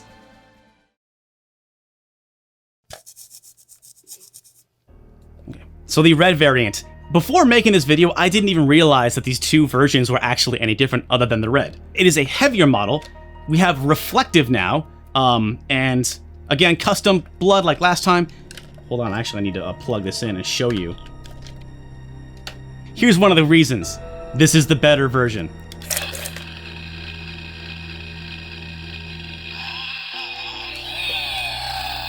Yeah. Oh, I want to load a game. I better hit start. They mapped start to the pull cord. And also, this thing is like 15 years old. It still works. It still works. That's amazing. Okay, shut up now. And just like the GameCube cord, it is a male-to-male PlayStation 2 controller cord. Oh, the PS2 cord barely fits in this case. It's a tight fit. A Wild Grace appears. Again, thank you, David, for the complete case here, man. It's awesome. Cord and the case and everything. So before making this video, I didn't even realize that this variant was so different. You have the pull cord. You have a redesigned handle. This handle kind of swings down this way. I think it's a little more comfortable. I like the blade on this one. It's like oval shape. It's fat. Kind of reminds me of fat old Pikachu. Back when Pikachu was... This is the Pikachu's Chainsaw Sona. And I guess this would be Raichu's Chainsaw Sona or Charizard's Chainsaw Sona. I don't know why I decided to bring up Pokemon and Resident Evil 4 together. But that's why you subscribed, right? And technically, because this is red, this chainsaw is modeled after the Chainsaw Sisters. So the yellow is the burlap chainsaw dude, and then the red is the chainsaw ladies. Oh, and of course in Resident Evil 7, the chainsaw fight you have with Jack, you both have the red and yellow chainsaws yourselves. Nice subtle reference there. Which means there is a Resident Evil protagonist that does use these chainsaws. Also for the record, Leon never uses a chainsaw in Resident Evil 4. Video games are dumb. The one huge improvement this model has is the D-pad. If you will notice, the D-pad on the PlayStation version is tilted 45 degrees than the GameCube version. The one major problem I have with this is that the D-pad and the analog stick, in order to go up, you kind of have to push to, I guess, your right. But you hold the controller like this. That's how you hold it. This is how Leatherface was chasing people in the woods. This is how you hold a chainsaw, right? Moving is actually a little difficult. If you want to push up, move Leon forward, it's actually pushing this. It doesn't really make sense how you're pushing to your right to walk forward. Movement with the GameCube controller actually is kind of hard because of that. They fixed that with the PlayStation controller. It feels more natural to hold it with your hands like this and be able to walk forward. It just feels so much better. That being said though, both these controllers, the way the handles are, these are not the most comfortable controllers. You kind of have to reach with your fingers a little bit, especially with your left thumb to kind of get to the analog sticks and stuff like that. For some reason, start and select are up here. They should really be like down here, but maybe there just wasn't room for it. Oh, and I want to say thank you to David. Check this out, 228 of 50,000. Damn. So, drastically redesigned model. We have the pull cord. We have the better D-pad. Here's the big thing about this version. So you may have read that this has like motion controls, and not really. There's a switch at the bottom, turn that on, and suddenly you have end motion technology. But all that is if you listen, there's like a weight knocking around inside there. What that basically is, with end motion on, when you have the controller down, everything's fine. When you have the controller up, and it clicks, it pushes the R1 button for you. So you can play the game like this, but then when it's time to shoot, you raise your chainsaw, and then you can aim, and then you can shoot. The problem is that the weight is really sensitive. You can't play this like resting on your lap. It has to be completely vertical. Even if it's slightly horizontal, it'll click on and the R1 button and Leon will be aiming forever. So you kind of have to sit at the edge of your seat and play with the controller like completely vertical, which I actually kind of hurt my back after a while. I didn't think it was the most comfortable way to sit. But here's the great thing about this, just like with the GameCube controller. This is just a PlayStation 2 controller, which means that this is an R1 press to pull out your gun in a lot of games. Any other Resident Evil game, any Silent Hill game, Grand Theft Auto, any game where R1 is an important button, guess what? You can use this chainsaw controller to really liven up your gaming experience. It works for any game. And of course, it don't stop there. With a converter, you can plug this into your PlayStation 3 and you can play Resident Evil 5 with the chainsaw. Play Dark Souls with the chainsaw. Use that end motion tech. Swing your blade in real life and in the game. You can raise your stance by raising your chainsaw in Bushido Blade. Truly put your relationship to the test with Adventures of Cookie and Cream with a chainsaw. Or also, hey, play Lollipop Chainsaw with the chainsaw. Also, I think this thing lets you hook up to your PC with the chainsaw on that. Listen.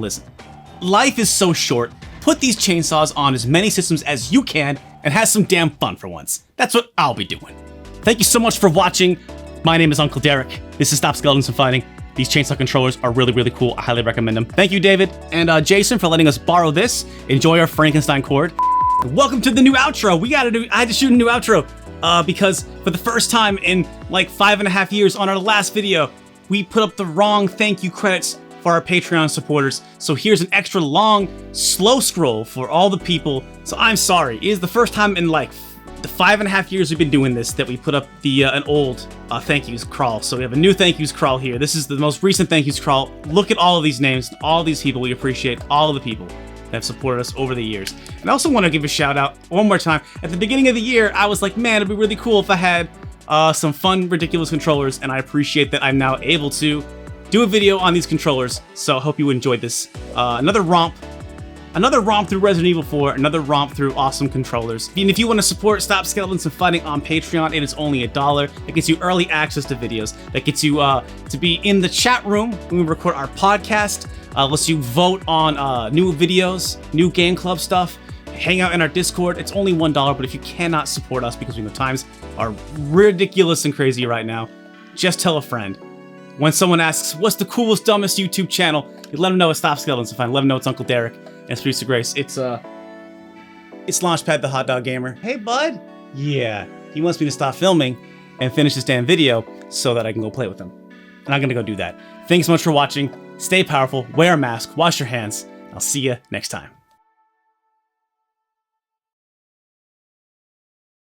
Hey, I'm Derek, it's me, Derek, and welcome to Stop Skeletons and Fighting. This is one of my favorite things. Not the game, though I love Resident Evil 4. And not this cover art, though it's pretty badass. And having the fact that, like, this game is actually called For Resident Evil. Like, we actually gave Capcom a pass for titling this game For Resident Evil. And we all saw that, right? Why did that happen? Why did we allow that? Who is this for? Is it for Resident Evil, or is it a gift for Resident Evil fans? Now, what I really love is this little guy in the corner here that says, only for Nintendo GameCube. That is amazing, because Resident Evil 4 would go on to become one of the most ported games over the last 15 years, putting it in the company of Minecraft, Skyrim, and I guess GTA 5. I mean, Capcom even announced the PS2 version before the GameCube version was even out. This was never really even true. So Mr. Mikami, still waiting for that head of yours. The US Postal Service is being gutted right now, so send it express, please. There are no fewer than 6 versions of Resident Evil 4 ported to 15 systems, spanning 3, maybe 4 generations depending how you look at it. And that's counting both PC ports and various mobile ports separately. In fact, the OG Xbox is the only modern console that missed out on a Resident Evil 4 port. The game's ports combined have sold over 10 million copies, and now there's even rumors of a remake in the works, which is crazy. Resident Evil 4 just came out on Switch in 2019. They're still releasing this game, and I have every reason to believe that Capcom will dump it on the PlayStation 5 and Series X. This is Punching Weight, a celebration of the weird, ambitious, and unnecessary, and today I'm going ham sandwich on every copy of Resident Evil 4 I can get my hands on, plus a few others. And hey, it's also Spooky Month! Not that there's ever a bad time to talk about Resident Evil 4, but it's Spooky Month! It's the best time to talk about Resident Evil 4. So welcome! What are you watching? Welcome. Come back anytime.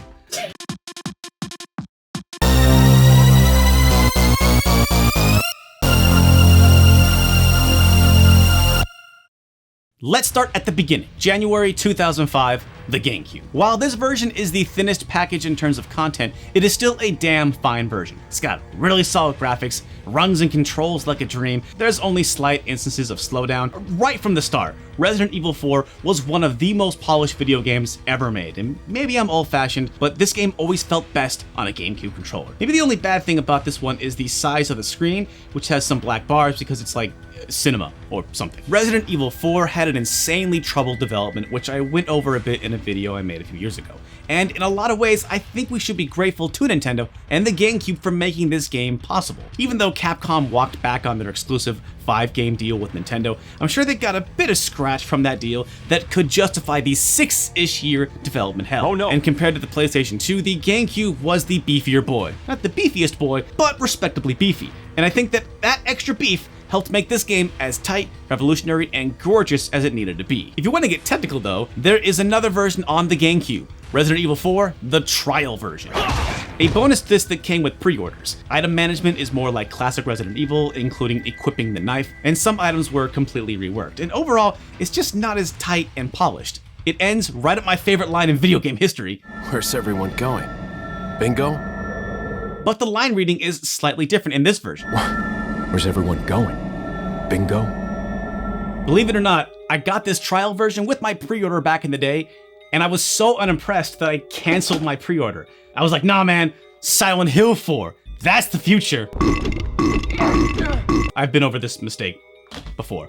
I didn't even give Resident Evil 4 another go until like late 2005, maybe 2006, but I'm glad I hung on to this demo disc because I always get a kick out of playing early builds of games. And if you're a fan, I definitely recommend you check it out. It's really fun. The GameCube version came out in January 2005, and the PlayStation 2 version came out just 9 months later in October in North America. So okay, yes, fine.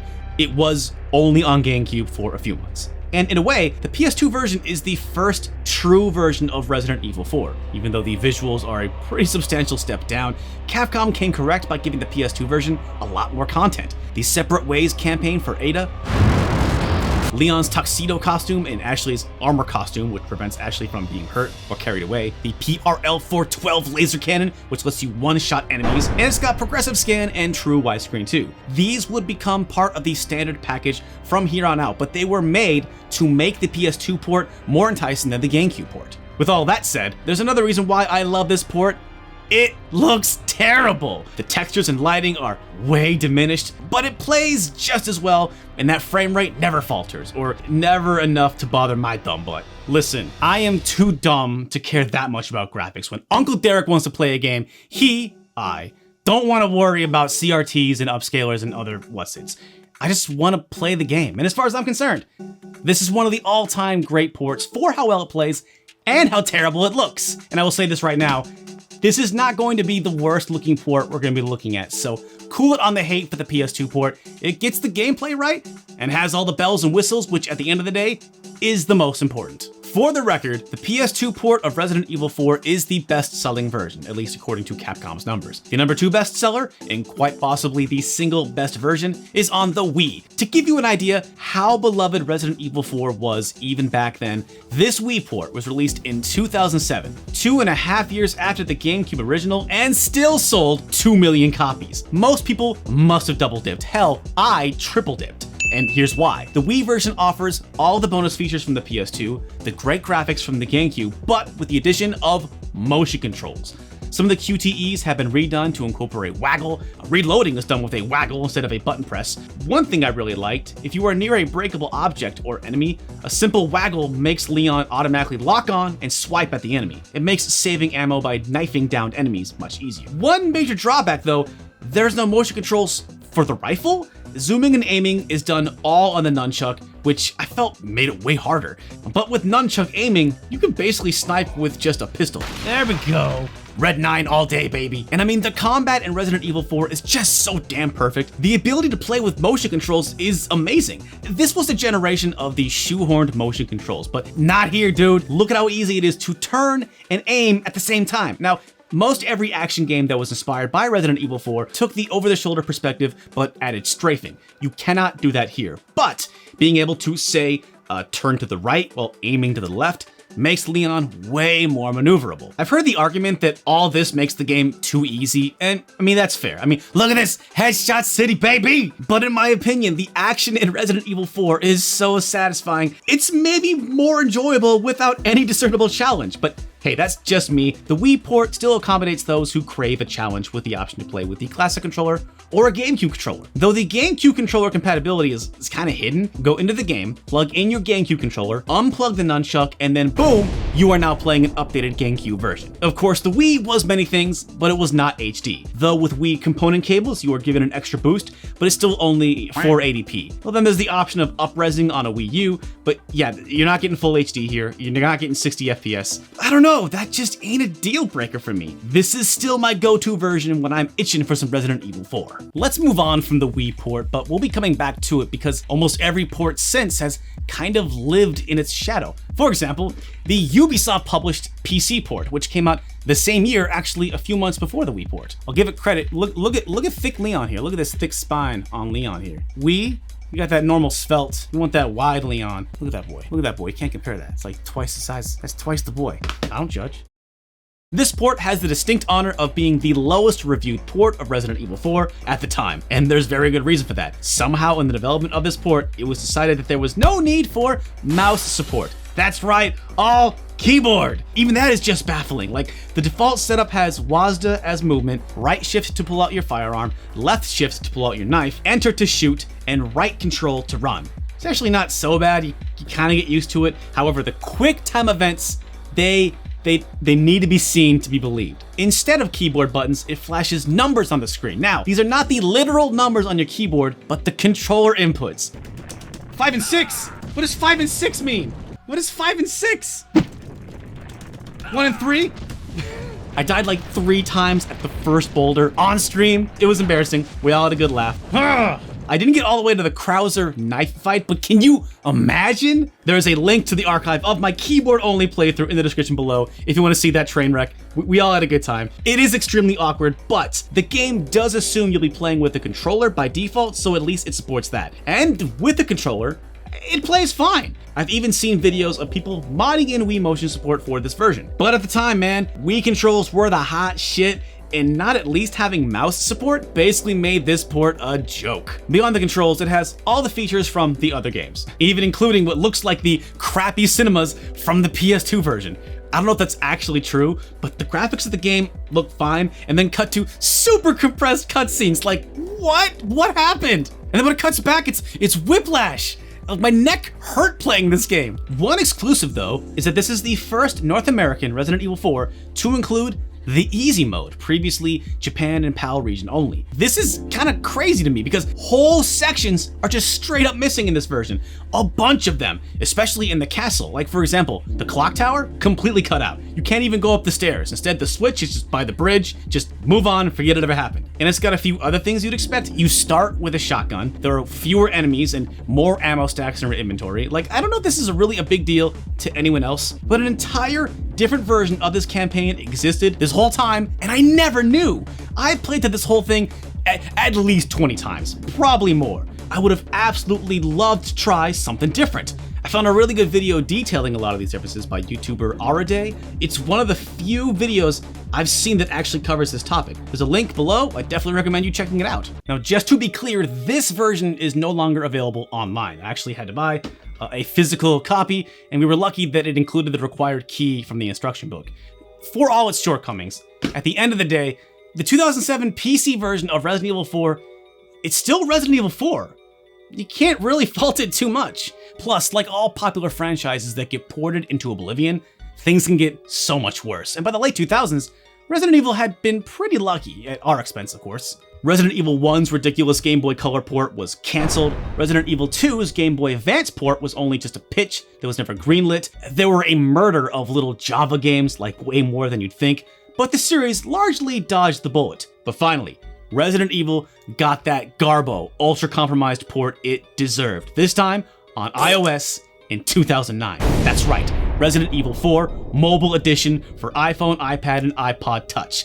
For reference, the best iPhone on the market at the time was the 3. You'd think putting a game as ginormous as Resident Evil 4 on an iPhone that didn't even have native video recording yet would be a bad idea, and you'd be right. RE4 Mobile Edition looks like a PlayStation 1 demake, which is fitting because it was apparently originally developed for the Nokia N-Gage. We've got awful graphics, terrible animations, levels that are hardly recognizable. Look at this. This is supposed to be the ravine area in Chapter 1 too. We got PowerPoint presentation cutscenes. The campaign is separated into missions with objectives for winning. But here's the thing though, that low poly stuff, I think actually looks really creepy. Look at these heads popping off. I think that style is way creepier than the console version, which that should surprise no one. Look, the Krauser fight has QTEs. I don't know why, I just think that's really impressive. The iOS version dropped in 2009 and the Android version several years later, like after Resident Evil 6 had come out. But the best version was on the digital-only Brazilian console, the Zibo. If you have ever wanted to appreciate this port on a TV with a controller, you had the option. Because these ports have long since been delisted, I haven't been able to play any of them myself. Only if you have systems with these games already downloaded to them can you play them, but that is it. It's probably a bit easier to get the 2013 Android version running, but thankfully there are plenty of playthroughs on YouTube, and I hope these videos stay up forever, because that is the widest available way to experience these games. This is my favorite kind of Garbo greatness, and one day, I will get my hands on a version so I can test it out for myself. The next batch of Resident Evil 4 ports didn't come until 2011. The HD era was on us and Resident Evil 4 was debuting in its upscale glory. Honestly, the versions on Xbox 360 and PS3, and then later Xbox One and PS4, are mostly the same. Better textures, wide aspect ratio, more improved frame rate, but the achievements are kind of weak, and also there was no added support for stuff like Move or the Kinect, even though Resident Evil 5 would get PS Move support patched in later on. But most of all, there's no added content. I'm not asking for much here, but like, none of these versions have the PAL Easy or Japan Amateur modes. And like, why not, man? Like, new players could probably use an easier option, and old heads like me could use something different. What I can't understand is that this easy mode is in fact on the 2014 Ultimate HD Edition on PC right now. Yes, the 2 PC versions are the only ones that have an easy mode, at least here in North America. Oh, and if Capcom is looking for some already made exclusive content to add back in, I have another suggestion. Biohazard 4, aka the Japanese versions, all have an exclusive gameplay segment with Ashley that reverts back to old school static camera angles. Come on, Capcom, port that stuff over here, man. But of course, Capcom going Capcom.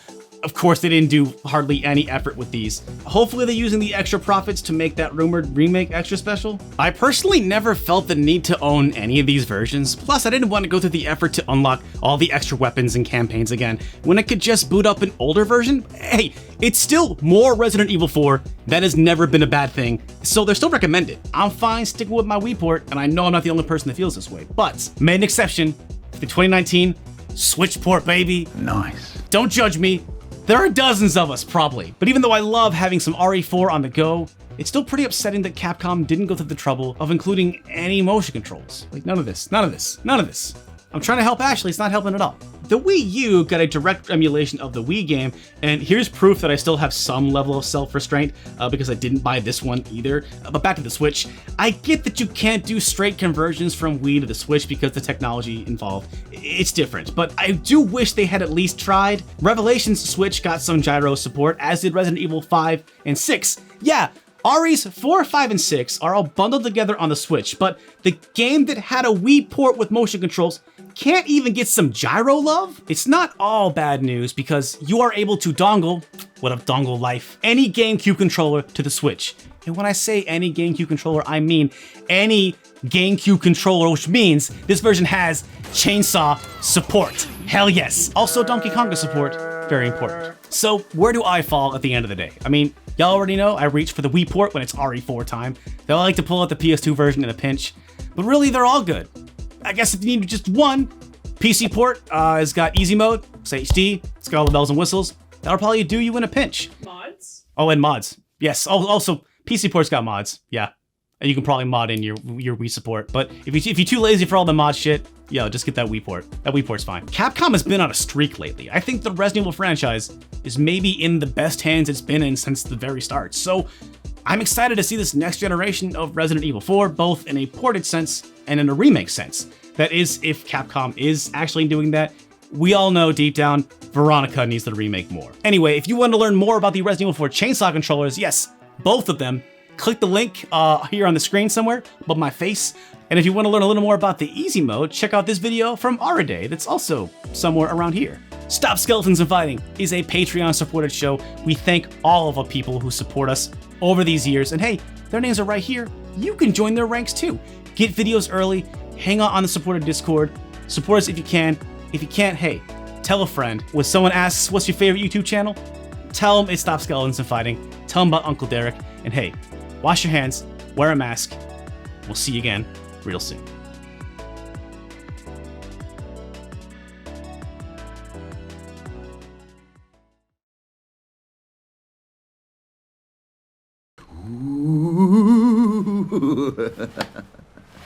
Come on, I'm just kidding. But seriously. Hey, I'm Derek, it's me, Derek, and welcome to Stop Skeletons and Fighting. Have you ever stopped to consider that Capcom, for all its success in video games, has had a pretty good run with movies? The dawn of the new millennium was a weird decade for Capcom, but the mystifying box office success of the live-action Mila Jovovich Resident Evil movies gave way to a string of computer-animated movies, starting with Resident Evil Degeneration. By 2008, there was a trilogy of live-action movies, and the first animated movie, all available on the PSP via UMD. Oh man, remember UMD? Rest in peace. But of course, to go with your PSP movie, you gotta have the classic Resident Evil Degeneration PSP game. It was the closest thing the original PSP ever got to a Resident Evil 4 port. And it's a shame that no one really ever talks about it anymore because psych! Pranked you YouTube style! That was a prank! Got you so pranked. That was a lie. They're actually, yeah, that game does not exist on PSP. Capcom did make a Degeneration game, but instead of putting it on somewhere where it kind of made sense, it was put onto the Nokia N-Gage 2.0. And actually, not just the N-Gage. In the years before it was all gachapon, free-to-play, and whatever the hell this is, mobile games were a full-on Wild Wild West, and Capcom put out multiple versions of the Degeneration game. And while the Java and J2ME versions are fun, or at least interesting, look at what was on the Nokia phones and later iPhones. A full-on Resident Evil 4 2 in your pocket. Sort of. Unfortunately, this trapped the game in obscurity before it was quietly snuffed from existence. This is Delisted, where we spotlight digital games that have vanished from existence. And on this episode, we mourn the loss of Resident Evil Degeneration.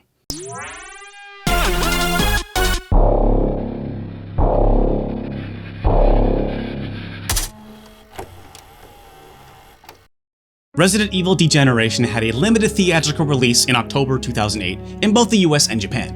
It reportedly went on to gross at least $11.2 million from US home video sales alone. It must have been enough for Capcom to make their money back because they are still pumping out these CG Resident Evil movies, despite them feeling like little more than glorified cutscenes. For example, in Degeneration, the action is decent, but there's far more talking than shooting, which wouldn't be a problem, except that a lot of the facial animation is rough. They did my boy Leon dirty with this one. What is this? How can he be so stiff next to Claire? Paul Mercier returned to voice Leon, but they seriously toned him down from Resident Evil 4. Instead of some of the best video game dialogue of all time, where's everyone going? Bingo? Leon is instead delivering zingers like this. Ask all you like, but honestly, there's nothing to discuss on that subject. You sure you don't want to run that back? Oh, we're just gonna hold for applause now? Okay, fine. This is maybe nitpicky, but this isn't just some throwaway movie. The story of Degeneration is capital C canon, with the filmmakers even calling this Resident Evil 4.5. So then what's the plot?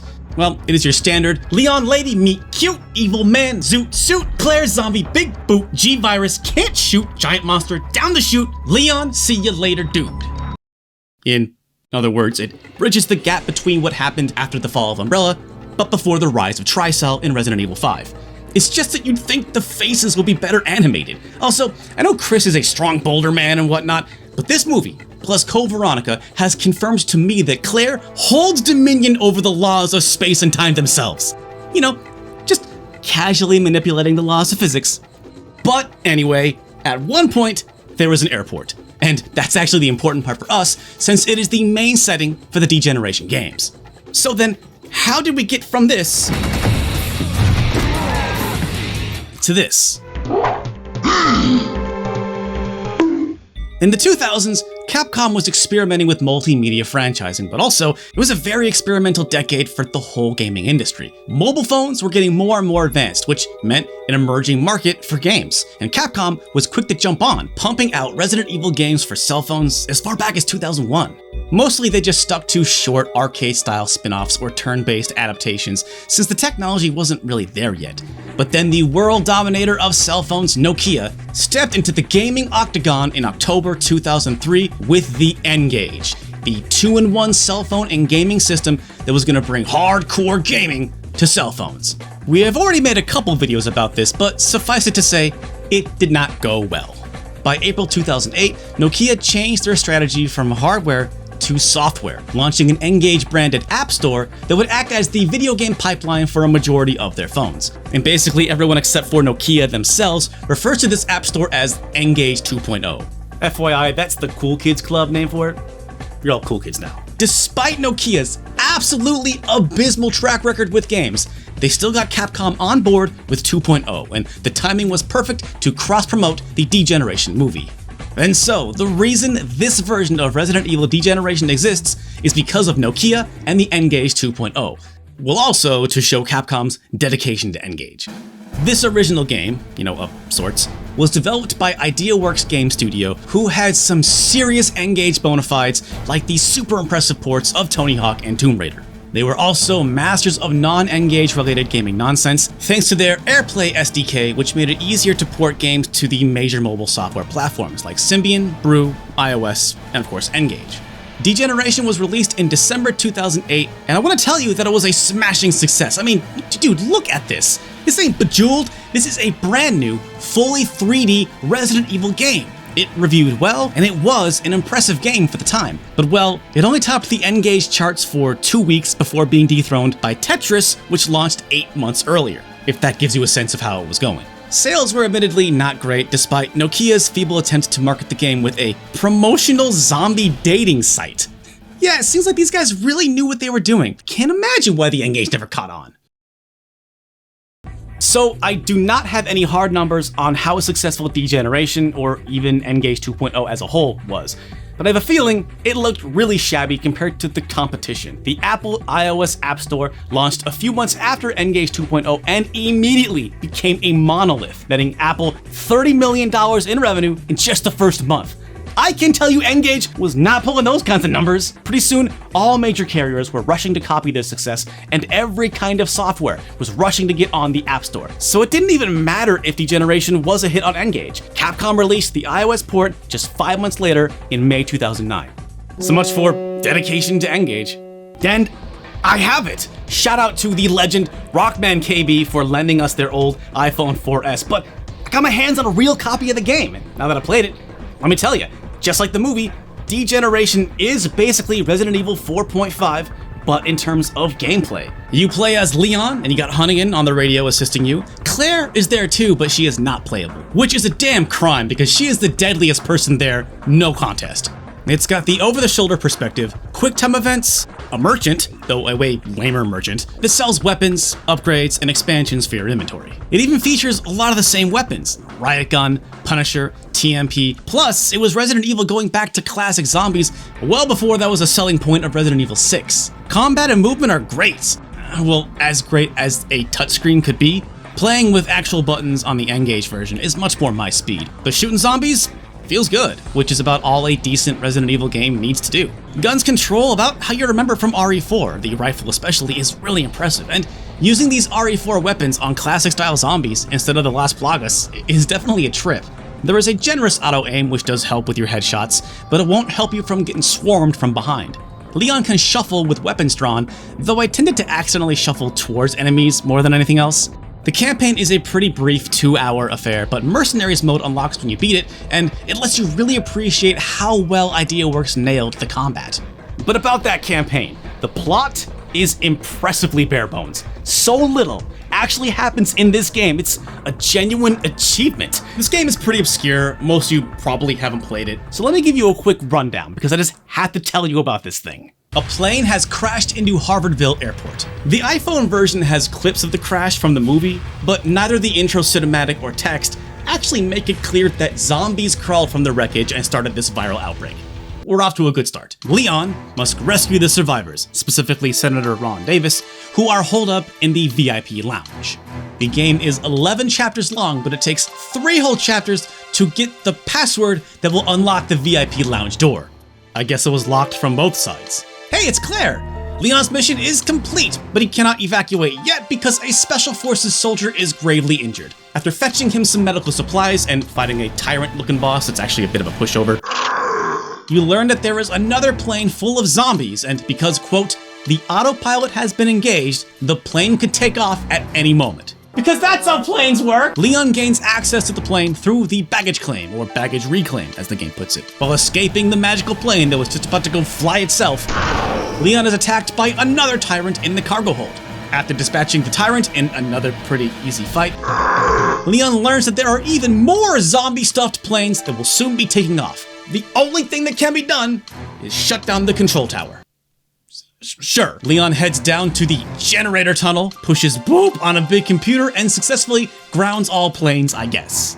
But oh no, another tyrant! Leon is chased back to a warehouse where he lures the beast in front of a jet engine. It is sucked into the engine and killed. Leon declares, nice. He strikes a cool action guy pose, and the game concludes back at the VIP lounge where Leon, Claire, and the Senator plot their final escape from the airport in a cutscene with dialogue that is verbatim from a scene that happens at the 24-minute mark of the movie. He's right. I am not kidding. Look, here's the plot of the movie, and there's the game. Yeah! What this means is, this game is not really an adaptation as much as a 2-hour deleted scene from the movie's first act. The movie may be canon, but nothing of actual consequence happens in the game. In the movie, Leon finds the survivors and they basically just leave right away. In the game, you run errands all over the airport looking for keys and cards and repairing things. But thankfully, there is a decent amount of environmental variety and of course dozens of zombies to cut through, so it is some nice brainless fun. But then, what about the differences between these two versions? Well, not much in the way of content, really just graphics and controls. The video clips from the movie are missing in the N-Gage port, and the iOS port looks sharper and runs better, but a lot of the texture detail is lost. For instance, this woman here.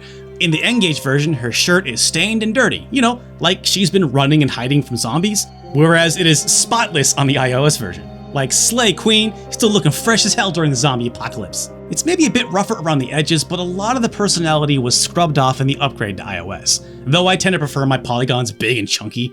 That and them controls. I had to resort to emulation for the N-Gage version, but if I had the choice, I'd play it over the iPhone version. Then there's the matter of the other versions of Resident Evil Degeneration in the form of a pair of J2ME games. One is an extremely basic first-person shooter where you simply aim left, right, or center to shoot at enemies. Pretty standard early-era cell phone fodder, nothing wrong with it really. The other Degeneration is a bit more interesting though, as it is no less than an homage to the classic fixed camera perspectives of Resident Evil's past. This version is referred to as the 3D version, even though, you know, whatever. Here, Leon undertakes short objective-based missions, clearing out enemies, collecting herbs and ammo, saving civilians, and so forth. All in an oddly familiar airport setting? It's a pretty inoffensive, if, you know, neat little game, until you come to the realization many of the areas are copied and pasted from a previous Resident Evil mobile game, Resident Evil The Missions.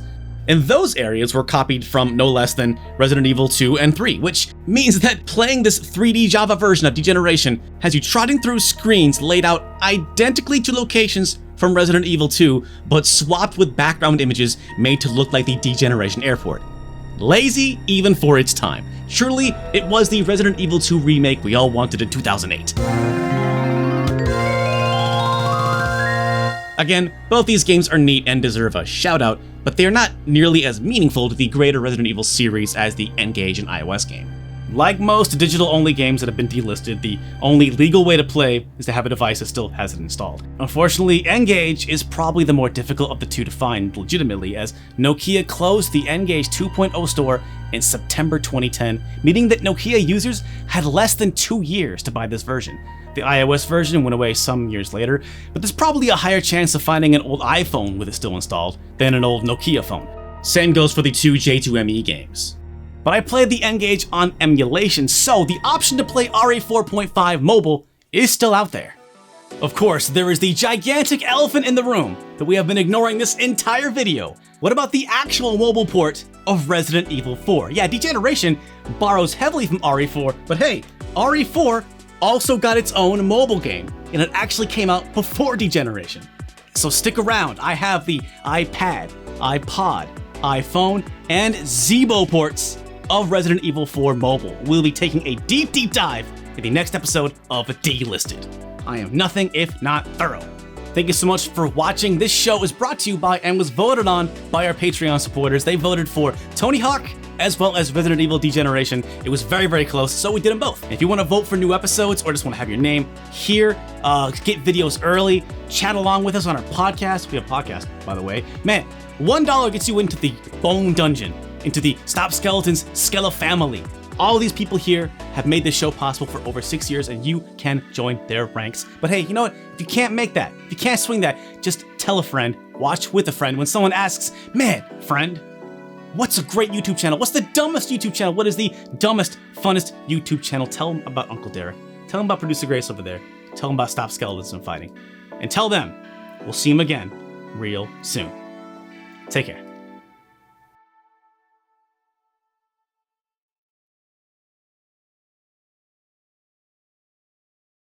Hey, I'm Derek, it's me, Derek, and welcome to Stop Skeletons and Fighting.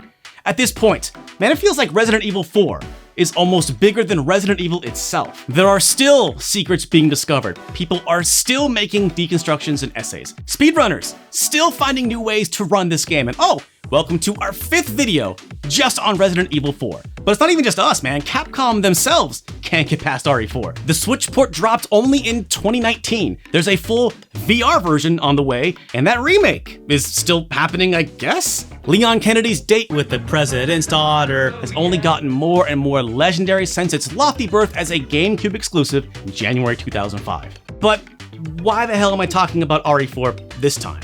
Last year we covered the many ports of RE4, but there was the one that got away, the mobile port. And thanks to our amazing fans, I was finally able to get my hands on Resident Evil 4 for iPod, iPhone, iPad, and the elusive Brazilian wonder, the Zeebo.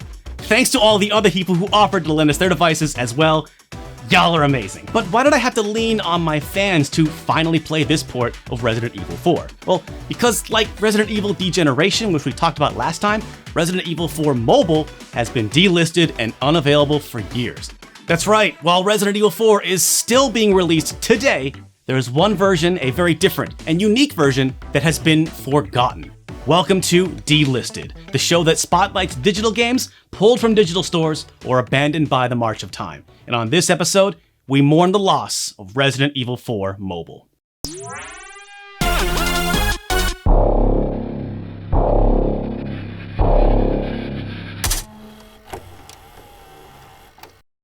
Resident Evil 4 Mobile Edition has a strange and murky history and is often incorrectly lumped together with another Resident Evil mobile heavy hitter, Degeneration. Kotaku got it wrong, Moby Games got it wrong, and shocker, we got it wrong. RE4 Mobile Edition looks like a PlayStation 1 demake, which is fitting because it was apparently originally developed for the Nokia N-Gage. Wrong! Super wrong! Damn, okay, alright.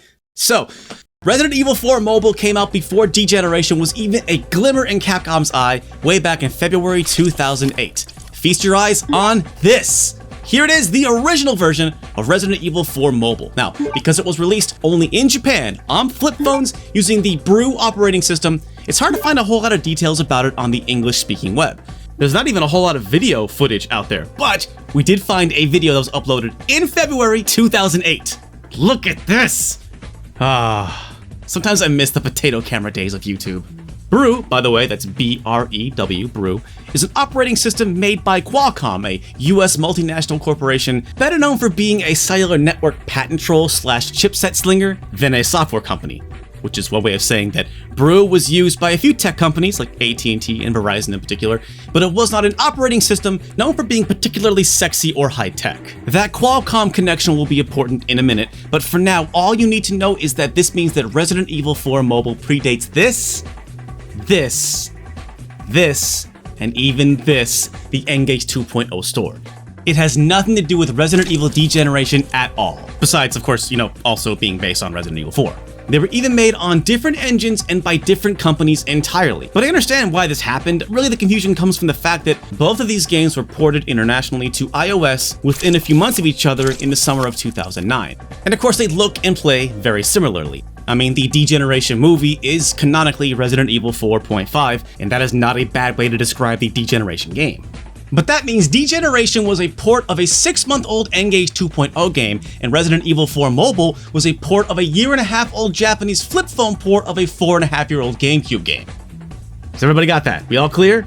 I hope so, because now it is time to talk about the game itself.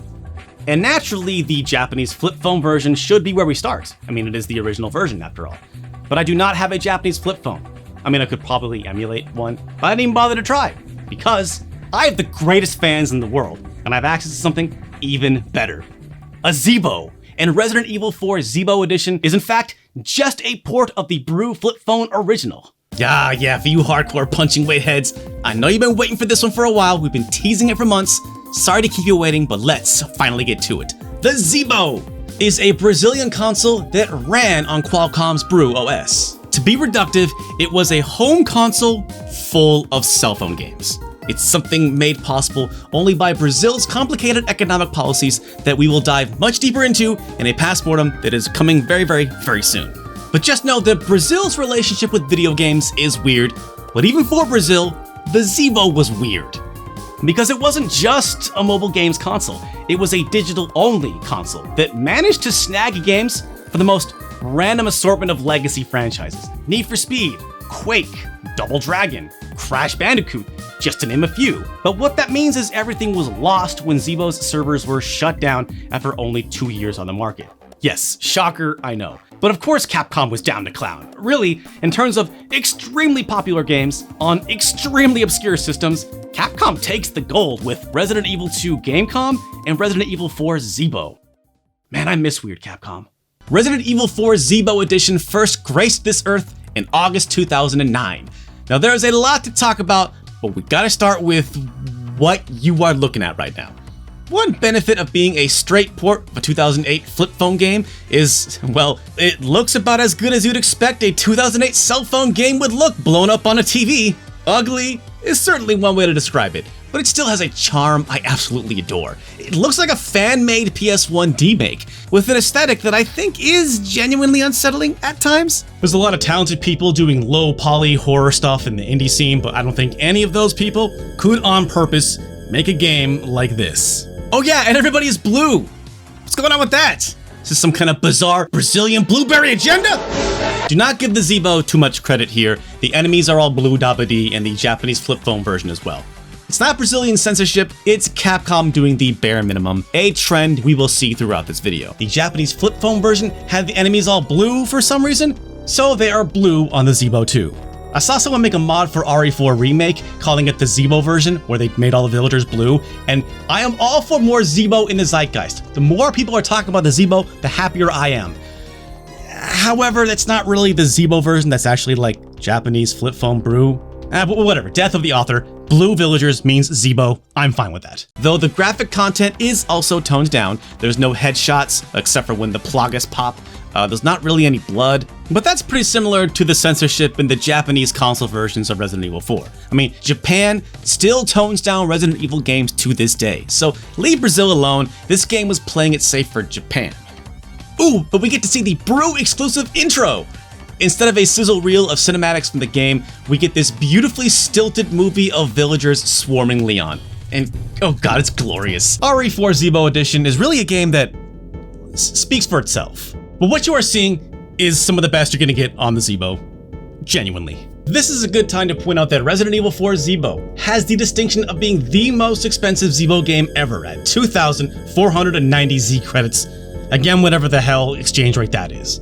Or that's what I had heard until I saw this video of Crash Bandicoot Nitro Kart 3D being 3,000 Z credits, so I have no idea. I'd wager that that is too much money for both of those games. But that's not even the best part. Are you ready for the worst music you've maybe ever heard in your life?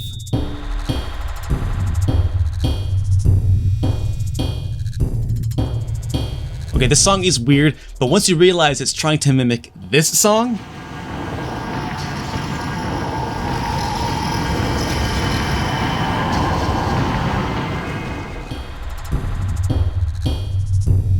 tell your friends it's from the Resident Evil Director's Cut and see if they even notice. And the rest of the soundtrack is just as good / is not much better.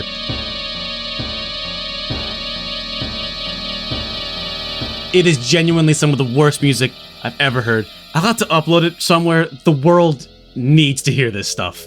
But now, it is an accomplishment, no matter how compromised, to fit a stupidly massive game like Resident Evil 4 into a dinky 2008 flip phone / whatever the Zeebo is. This is achieved by making a sort of greatest hits package, splitting the campaign into 12 bite-sized missions, 6 in the village and 6 in the castle. But what this means is this game doesn't even go to the island, it just abruptly stops after the fight with Salazar's right hand. Yeah, premium price for half a game. That's how you video game business. On top of that, levels are very brief. The big fight in the cabin, for example, is an entire level. And by the way, that's the last level of the village because poof, after that you take a gigantic leap to the castle, dodging catapults. You miss so much between missions. In fact, sometimes you miss stuff in missions. Later, when you're defending Ashley from above, there is no Ashley solo part. Okay, if you're gonna give us the Japanese censorship, why don't you also give us the Japanese exclusive classic camera Ashley section?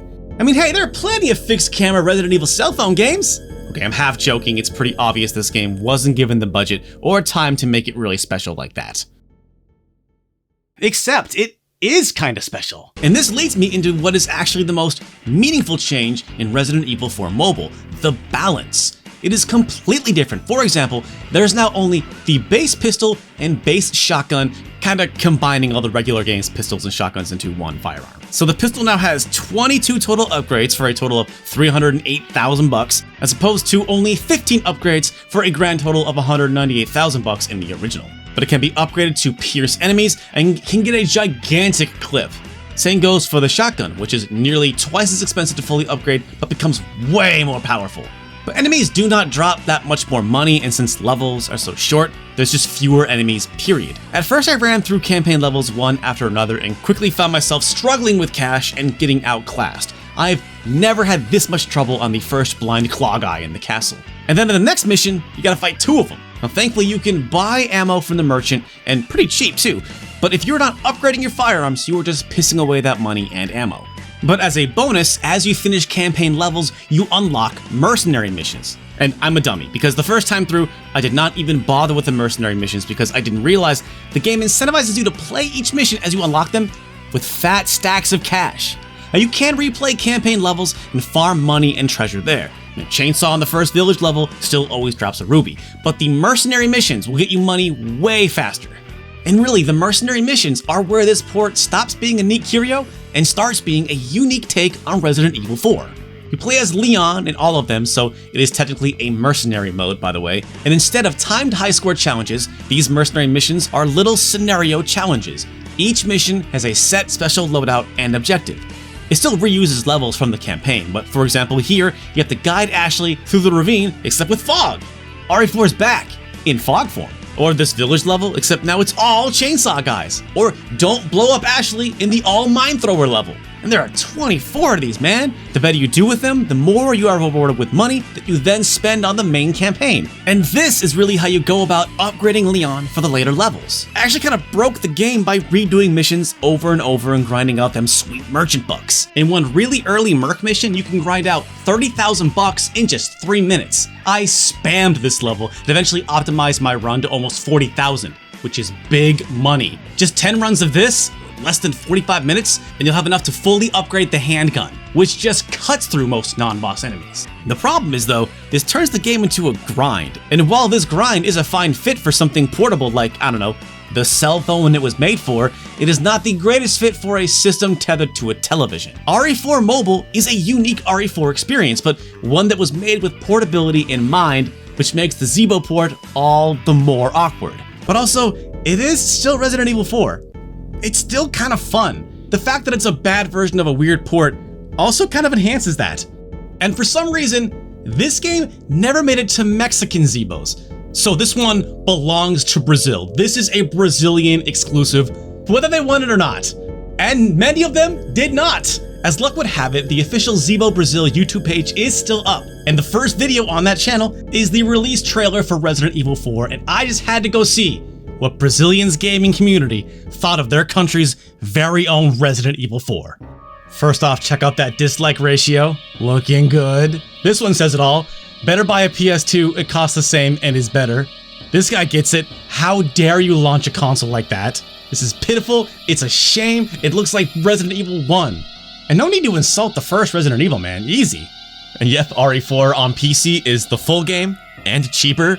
Okay, quick correction. First off, shout out to all my Brazilian fans and viewers who gave me all this knowledge I had no idea about. So in this comment, he's talking about not the full game, but a magazine called Full Games that came with a full game inside of it as a way to get around the harsh laws in Brazil about media and games, labeling it as like a gift. They were giving it away for free, not actually selling it. And so what this person was saying is you could have just gotten the issue of Full Games that had the full PC game included in it instead of dealing with the Zeebo at all. An entire aspect of Brazilian gaming culture I knew nothing about. Thanks again for the comments and correcting me on this. But all right, back to the YouTube comments. This console is rubbish. How is this shit gonna compare with PS3 and 360? These two go well together. This guy murdered Resident Evil 4. Agreed. But up here we have a different perspective.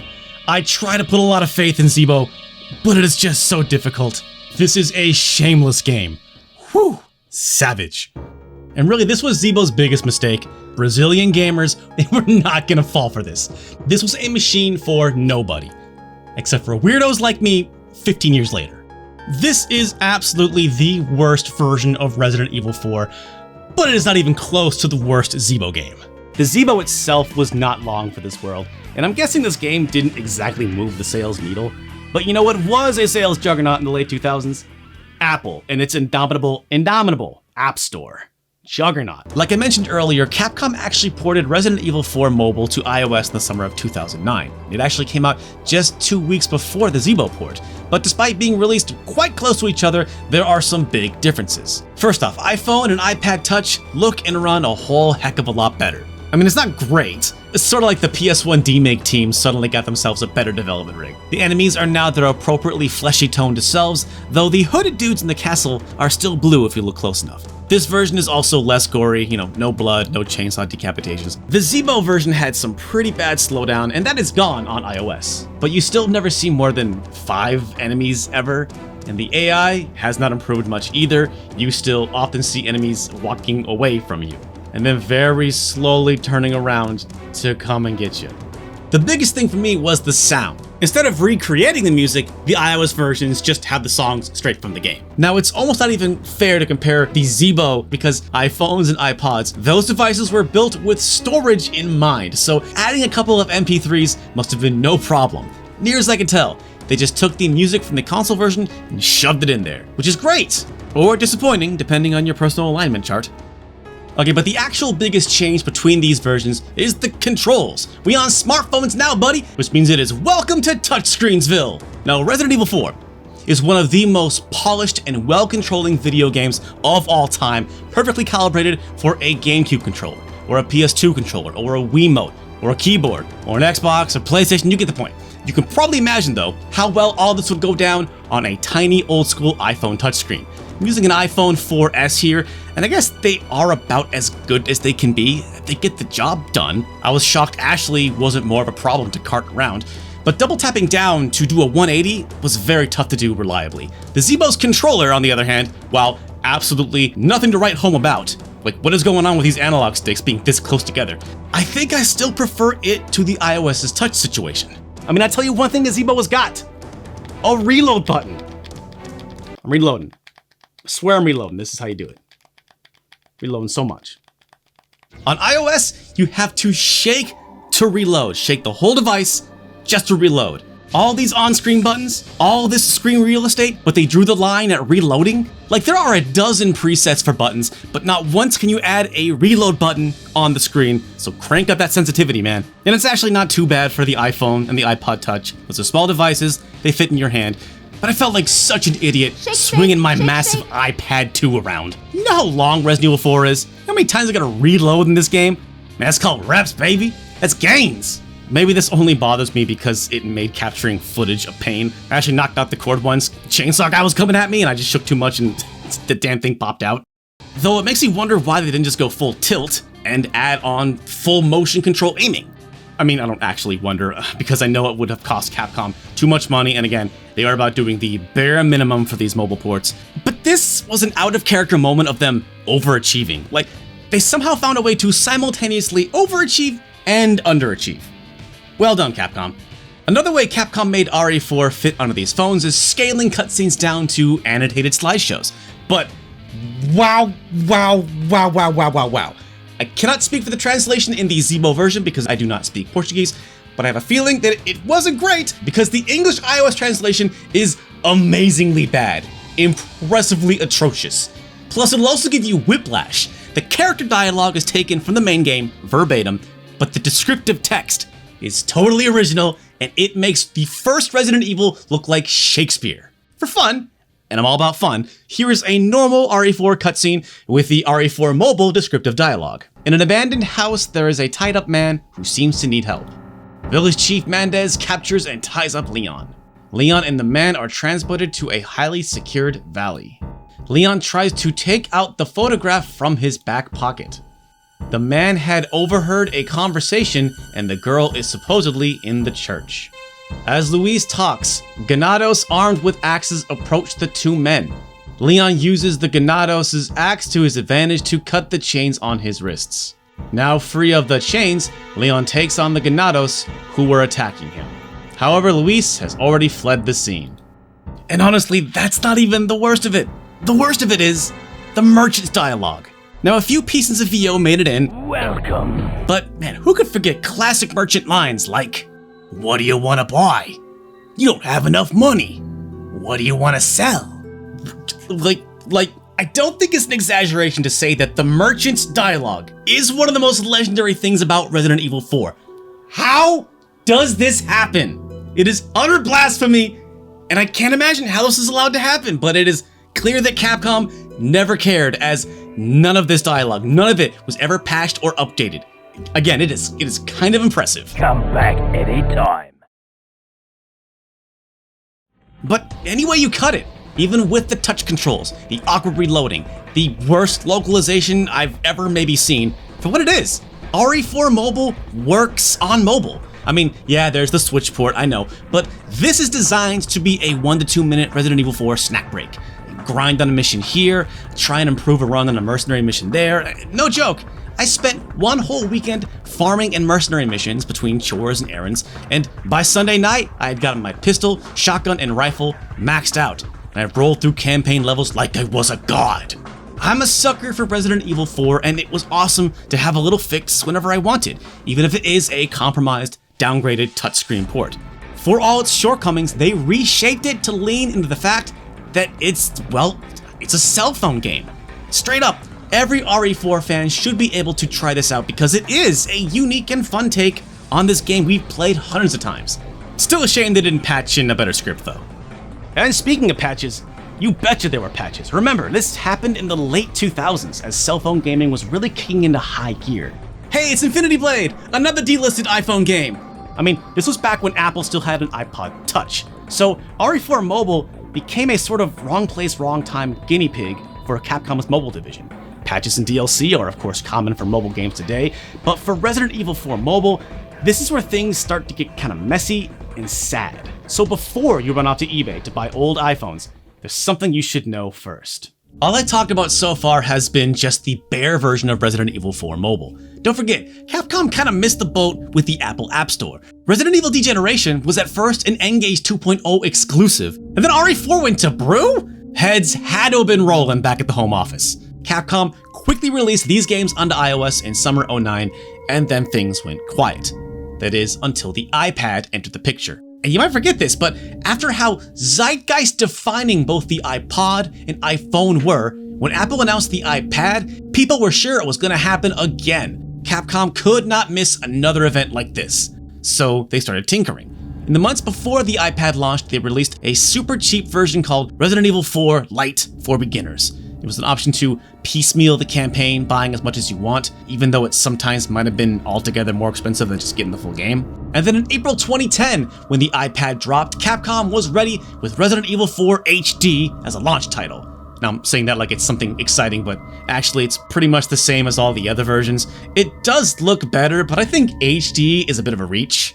Also in April 2010, Resident Evil 4 Mobile got a huge update. A new training level, 5 total difficulties, a coin shoot minigame, and a big Resident Evil history section. And that was just the start. Between August and December 2010, RE4 Mobile would get more DLC in the form of a few cheats and campaign chapters 13 through 22 and mercenary missions 25 through 44. They actually did it! They finished the game! I mean, these extra levels are also super short like the rest, and that is a hell of a package. That is a lot of game to grind through. And overall, you are still missing huge chunks of the game, but this extra set of levels has choice major highlights like the Salazar fight, the Krauser fight, and a few levels with the Regenerators. The incredibly sad thing is that these missions were never brought over to the Zeebo or Brew original as far as I know. I found footage of someone playing the flip phone version, and a quick scroll through the menu shows only 12, not 22 missions. Maybe Capcom never intended on finishing this game until the iPad spurred them into action. It certainly looks that way. Actually, maybe not, because even though all this new DLC was released after the iPad, none of it actually came to the iPad version. I can only assume that's why RE4 Mobile was rebranded RE4 Platinum, and RE4 iPad just stayed RE4 iPad Edition. My guess is that it would have been too much work to also render, the Krauser fight in HD, so they just didn't bother. But here we are, recommending you this game that is hard enough to get already, and letting you know that it is even harder to get complete. The good news is, the 2 iPod Touches and the iPhone 4S lens to us all have the full campaign, so everyone who helped us out lucked out. That means these are all probably the Platinum Edition that had the full campaign by default. But it's still possible that there are devices out there without the full campaign. I mean, with that in mind, it's probably easiest just to jailbreak an old device instead. And the weirdness does not stop there. RE4 Mobile eventually found its way to Android as a Samsung Galaxy Store exclusive in 2013. Dude, that makes the Android port a 5-year-old flip phone port of an 8-year-old GameCube game. It's like Steve Ballmer running on stage and announcing the brand new 2013 Windows beeper.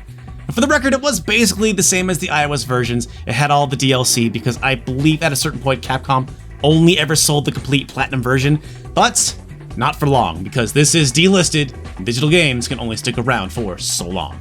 Let's be honest here, these versions of Resident Evil 4 were not built to last. Mobile tech was rapidly evolving, and games that traced their roots back to flip phones looked more and more primitive by the day. But the various versions all sailed off to Valhalla at different times. As far as the original Japanese Brew version, Capcom pulled a majority of its Brew games at the end of March 2014, though weirdly you could still buy them in Australia for a while. The Zeebo itself was pulled from online support way earlier, all the way back in 2011, just over 2 years after the console launched. Zeebo emulation does not exist right now. However, if you really want to play this, I wouldn't say it's quite worth the money tracking down a Zeebo that still has this game installed. You'd be better off just trying to get the iOS or Android version. While Double Dragon is probably the best actual Zeebo game, RE4 is the huge air quotes best Zeebo game.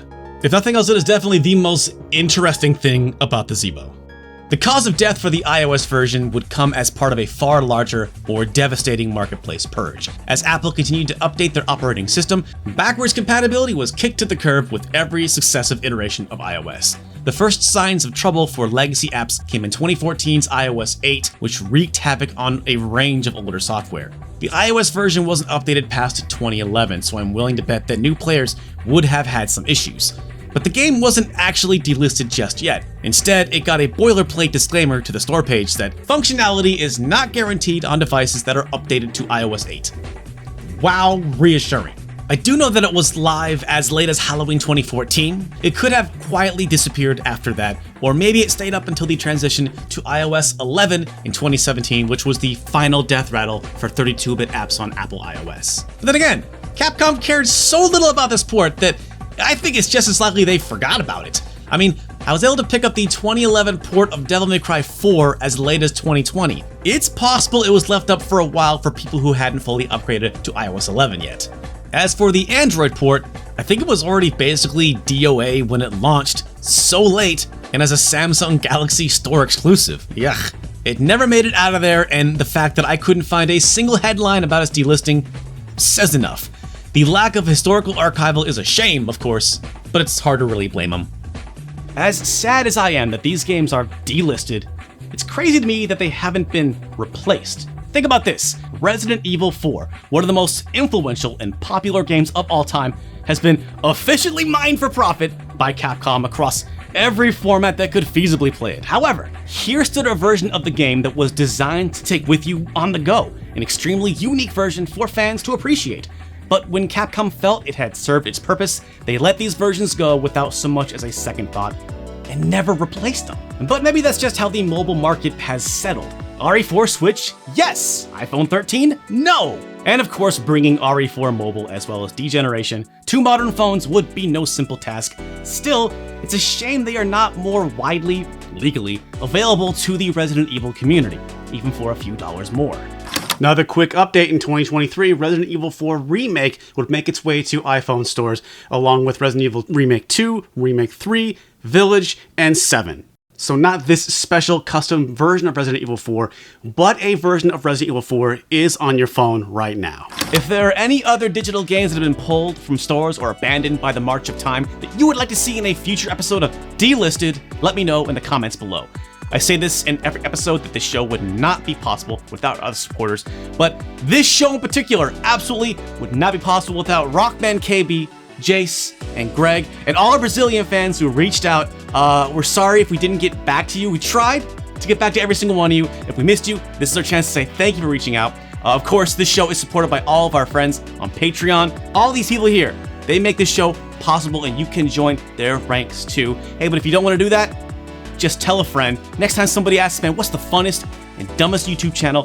Tell them about Stop Skeletons and Fighting. Give us a like, give us a sub. If you want more Zeebo content, definitely hit that subscribe button because more Zeebo content comes. What other YouTube channels gonna be giving you like multiple Zeebo videos? Uncle Derek and producer Grace. That's me. That's what's happening. So hold on to your butts, stay powerful because we got this. Coming back real soon. Take care. Hey, I'm Derek, it's me, Derek, and welcome to Stop Skeletons and Fighting. Just when I think I'm out, they pull me back in. I can't get away from Resident Evil 4. Well, it's not like I'm really trying. Resident Evil 4 is awesome! But just back in October, I reviewed the mobile versions of Resident Evil 4, at which point I had officially covered every port, every version of Resident Evil 4. Done! And then 10 days later, I shit you not, 10 days later, Resident Evil 4 VR Edition shambled from the laboratory. I had only 10 glorious days of finally covering every port of a 17-year-old GameCube exclusive. But after researching and then playing this game, I realized this VR remake / remaster / port is perfect for the show we call Punching Weight, a celebration of the weird, ambitious, and unnecessary. And I don't think that there's anything more ambitious than Armature Studios' attempt to completely re-envision and rebuild this classic while staying true to the original. Also, this is going to be the last Resident Evil 4 video ever, because this is the last Resident Evil 4 port ever. Capcom's done. They're not gonna make any more RE4 games. This is it. They did VR. It's on Switch. It's over. They're not gonna do anymore. So this is the last. Welcome to the last RE4 video we're ever gonna make. It's done. Because Capcom's never gonna do it again. Why would they? Get out of here, Blinks the Time Cat. Poorly aged tweets. Nope. But join me. And now it's time for bingo. Where's everyone going? Bingo? No, it's Punching Weight. Let's do this.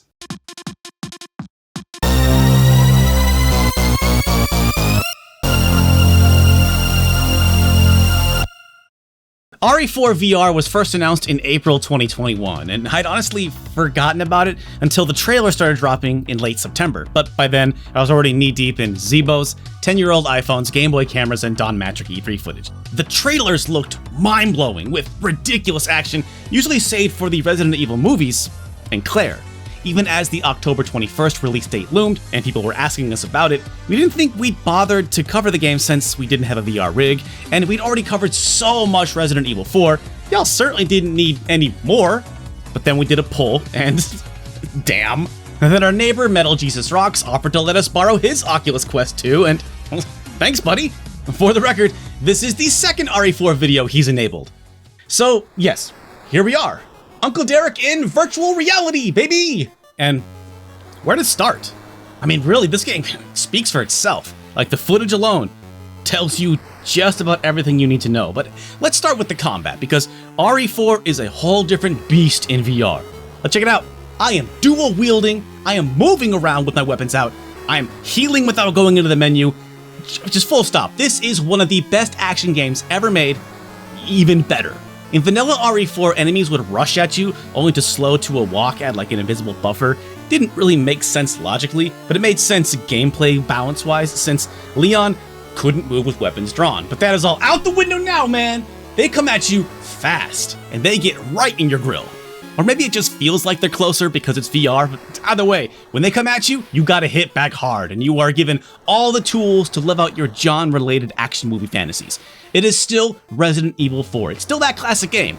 Probably the best thing you can say about RE4 VR is that it tinkers with this golden formula without screwing it up.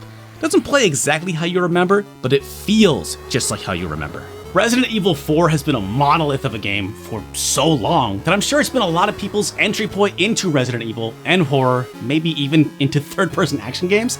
And now, it's my first real exposure to a VR game. I mean, besides a little bit of Resident Evil 7 I played at a friend's house. PSVR, Resident Evil 7 was amazing, but it was built for the controller. The big difference with RE4 VR is the motion controls.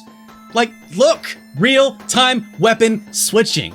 One of the few problems with Resident Evil 4 was having to pause constantly to switch weapons. There's a weapon wheel, but I was all about grabbing weapons off my person. One thing that doomed the Kinect was that it was so hard to make you feel cool while you played it, but here, I felt it. I felt cool dropping my pistol to my hip and grabbing my shotgun from my back. I felt cool even as I was manually reloading them, even if I was constantly struggling with fully cocking my shotgun. But that and other fumblings with the reloads only added to the tension, which is one more thing that can go wrong in the heat of action. All this new fidelity also allows you to blind fire, peer through cracks, or crane your neck around corners to get shots you otherwise couldn't, do trick shots with grenade throws. I mean, RE4 is already one of the most satisfying action games ever, but you can get even dumber and wilder here in VR.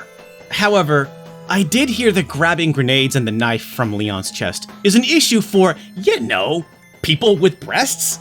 Whole lot of bruised boobs out there, apparently. But luckily, Stop Skeletons from Fighting has a ballistics expert on staff who can test this out. Yeah. Yeah, that's okay.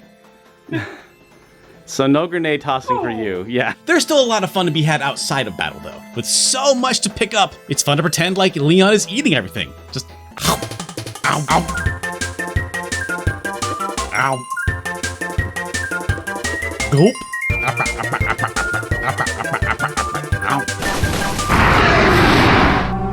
I mean, you don't have to, but I had a blast shoving ammo and gold in my cheeks like I was a squirrel. You can also reload ammo by throwing it in the air. You can full-on juggle guns if you want to.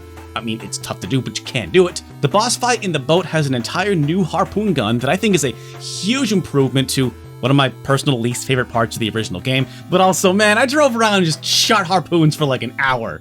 During cutscenes, you're pulled out of the action like you're watching in a theater, which is kind of lame, but you still have Leon's hands, so I kept myself entertained by reacting to the footage.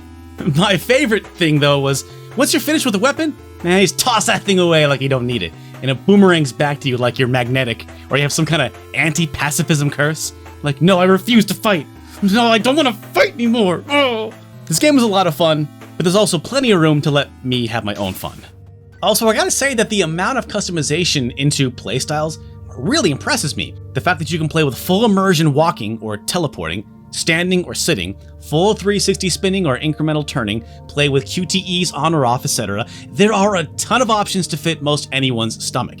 I went with sitting in a chair plus full motion and only had a few initial moments of queasiness, and after that I was off to the goddamn races and it felt amazing. Though swinging on the chandelier really hit me in the pit of my stomach. I don't recommend hanging out on there for too long. But like I said, this is my first real VR game, so I'm not sure how standard all of this is, but Resident Evil 4 belongs to the world, so the more accessible, the better. And with all these customization options and the wild stuff you can do in combat now, it's gonna be a blast watching speedrunners break this game. But this is punching weight, not Derek freaks out about VR weight. But I was really impressed with the level of ambition that went into this port. This isn't an elaborate mod of the HD PC port, it's actually completely rebuilt based on the original GameCube code. Yes, then Capcom has a pretty good record for preserving their games. Also, they made this in the 2020s, during COVID. Who does that? The answer is Armature Studios. They do that. It's great to see them turn out something as magnificent as this, after the kinda middling ReCore. And while RE4 VR was primarily made by the ReCore team, this is Armature, a studio built from ex-talent from Retro Studios, makers of none other than Metroid Prime, another technical masterpiece made under extreme circumstances. Not global pandemic circumstances, but pretty legendarily horrible mismanagement. Matt McMuscles made a What Happened all about it if you don't already know about that disaster, but I bring this up because Metroid Prime and Resident Evil 4 VR share director, engineering, and production staff, meaning that in 2021, RE4 VR would be the bridge that connects two of the greatest and most influential GameCube games ever. With this knowledge, it makes sense that the people that were able to make Metroid work brilliantly in first person were also able to make RE4 work brilliantly in VR. Even still, it's shocking how perfectly Armature nailed the look and feel of good old Resident Evil 4. They apparently took every asset from the GameCube original and remade them in Unreal to sometimes 8 times the original resolution. Not only that, but every asset needed to be in 3D now, because you can't stay immersed next to a 2D texture of a candelabra. The attention to detail is stunning, and taking the time to get up close and look at everything is maybe half of why this port is worth playing. The rotting skulls in the first house's closet, the warning signs before the boulders, the pools of manure, paintings in the castle, all the decorations, it's all here. It's just incredible how not only good it looks, but how faithful it is. There's still a rather bland color palette, and there's only 4 different models of enemies per area, but Armature didn't redesign anything per se, they just remade everything while trying to make it feel like you stepped into the GameCube original. If you love to geek out on this kind of thing like me, the sightseeing aspects alone are worth the price of admission. But it's not a perfect recreation of the original code. Like I mentioned before, the combat is way different, and so are other little things. Puzzles aren't any different as far as I remember, but they're now completely interactive. The solutions are all still the same, but now you're pushing the buttons in real time, and that's a fun touch. You can kind of pet the dog now, but you have to now physically open the bear trap to free it. I've also heard rumors that it's possible that you cannot help the dog. I have no idea, because why wouldn't you save that dog? Save that dog! You even physically type on the typewriter to save your game now. That's fun. Kinda shocked that they didn't make you load up an ink ribbon too. Ashley hangs back much further from you than she typically does, mostly so you can avoid the jump scare-like moments that still happen when you go into a new room. Yeah! Jesus, Ashley! There is nothing to see here, and that nothing gazes back at me.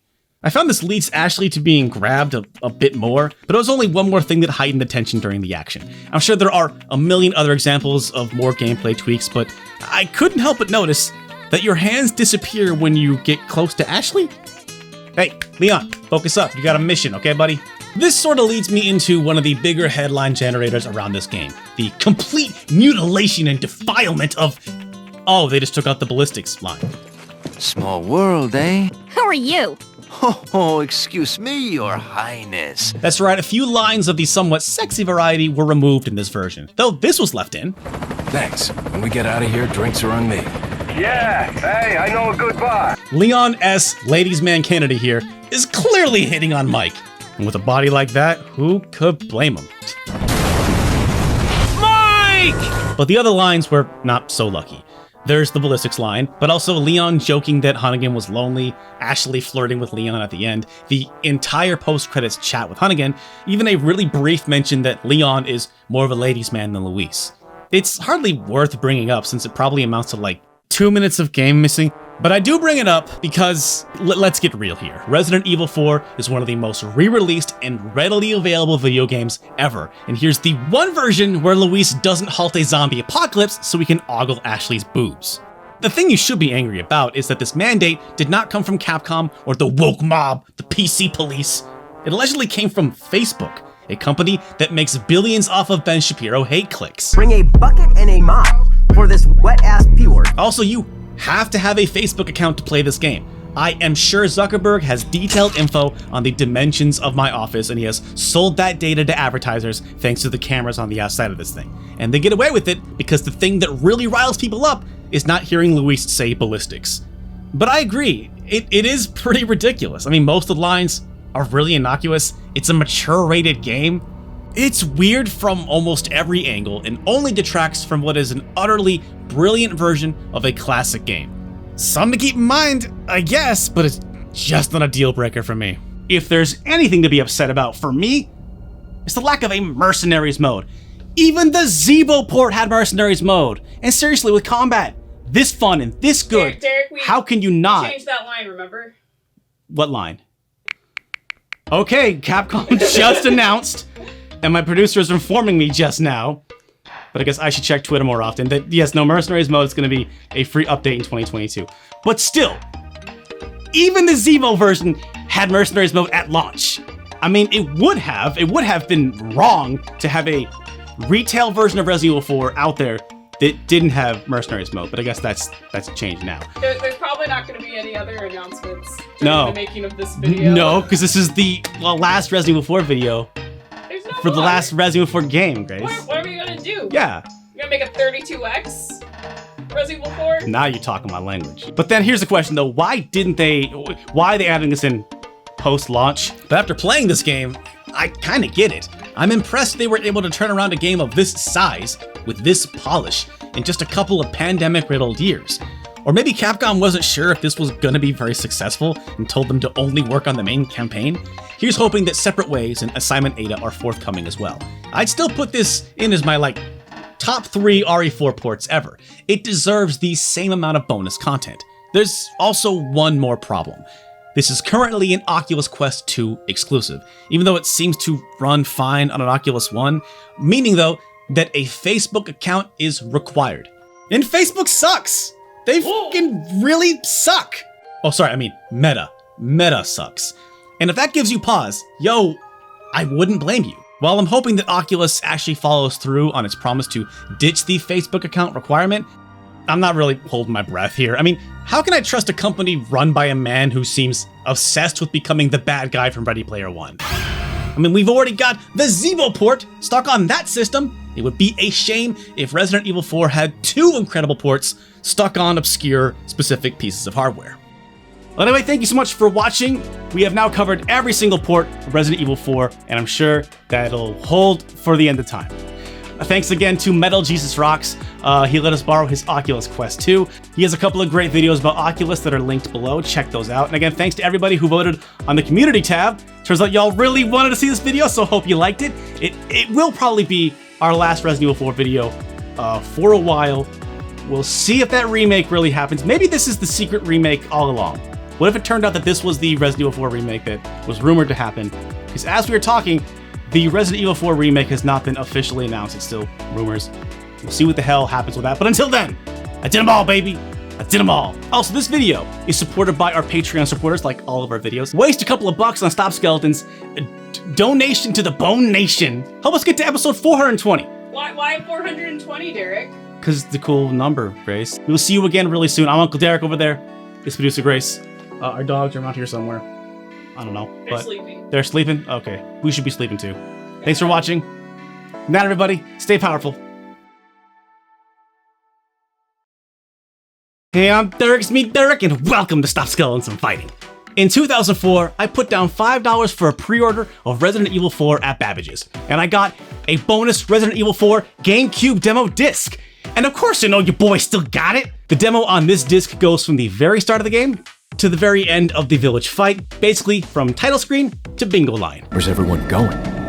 Which happens to be the exact same chunk of game as the Resident Evil 4 Remake Chainsaw demo that Capcom put out 2 weeks before the launch of Resident Evil 4 Remake. So in a way, Capcom remade the game, but they also remade the demo. Now, this is punching weight. You could watch another video about how the remake compares to the original RE4, but Uncle Derek goes dumber around here. That is not enough. I'm gonna walk you through the GameCube demo, the Japanese-only Biohazard 4 demo, and the Remake Chainsaw demo, and see how they all compare to the original version of Resident Evil 4.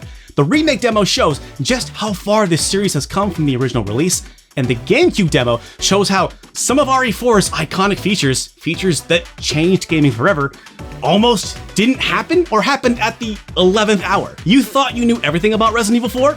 You thought wrong. This video is spoiler-free for the main Resident Evil 4 Remake campaign. This is gonna be all about the demos. And I've gotta be honest, I made this video to help me deal with an exceptionally shitty week. You know, I don't usually make current gaming videos, but I guess really how current is it since the demo came out 2 weeks ago? We're actually filming this part last, and we're actually filming it on launch day. But I was working through some stuff. This one's just for me, so let's go.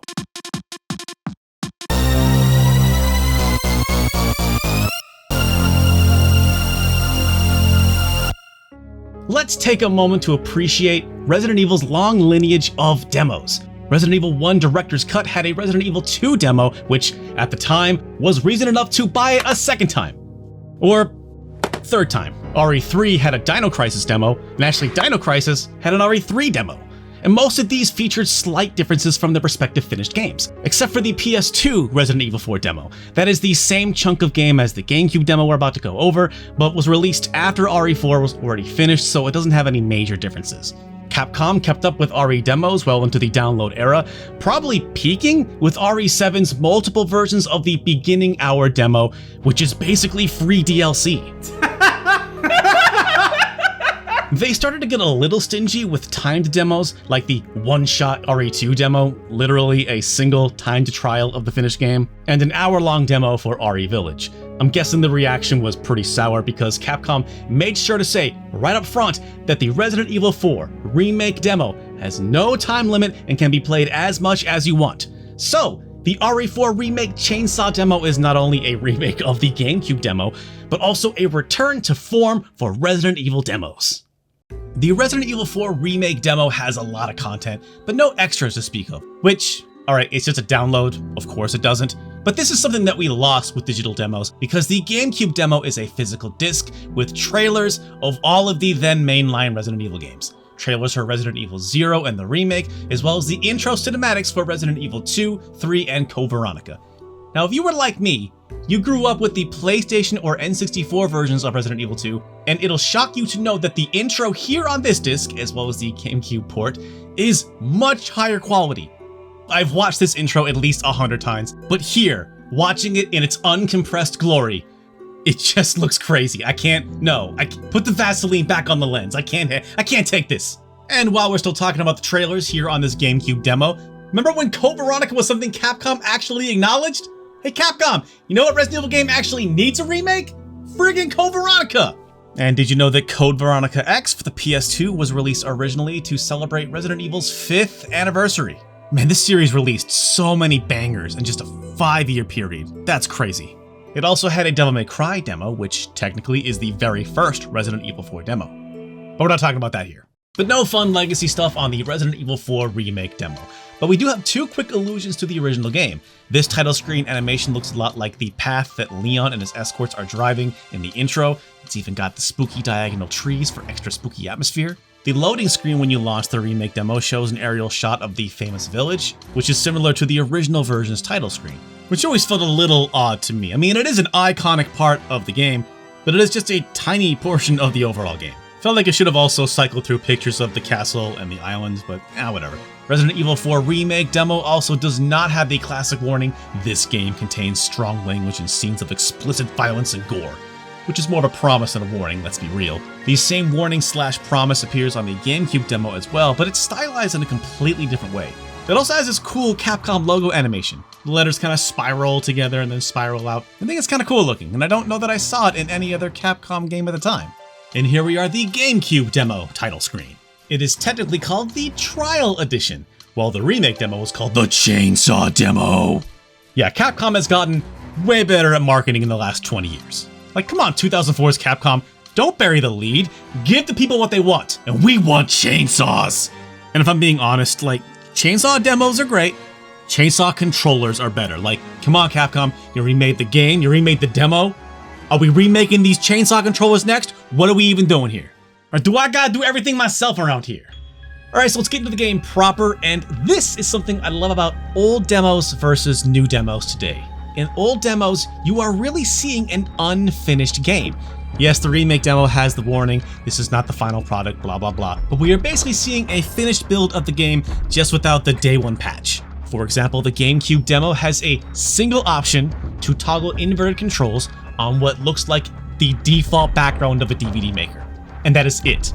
The remake demo has a full suite of options. Controller settings, display settings. Hey, you want to change the color of the biosensor scope? A thing that is definitely not in this demo? Go nuts! Now here's a fun fact. The GameCube demo is copyright 2004, even though Resident Evil 4 came out in 2005. That is because Resident Evil 4 was delayed one last time pretty close to launch after this demo came out. It was originally going to be released just days from Halo 2, but we'll see how maybe those extra few months really did make a difference. Starting the game on the GameCube demo gives us the classic Resident Evil 4. However, remake demo continues the trend of modern Resident Evil games that give you absolutely nothing when you start the game. Never forget what they took from us. Resident Evil. Resident Evil 2. Resident Evil. Resident Evil. Resident Evil 0, 2, 3, 4, 5. Survivor. Revelation. Resident Evil.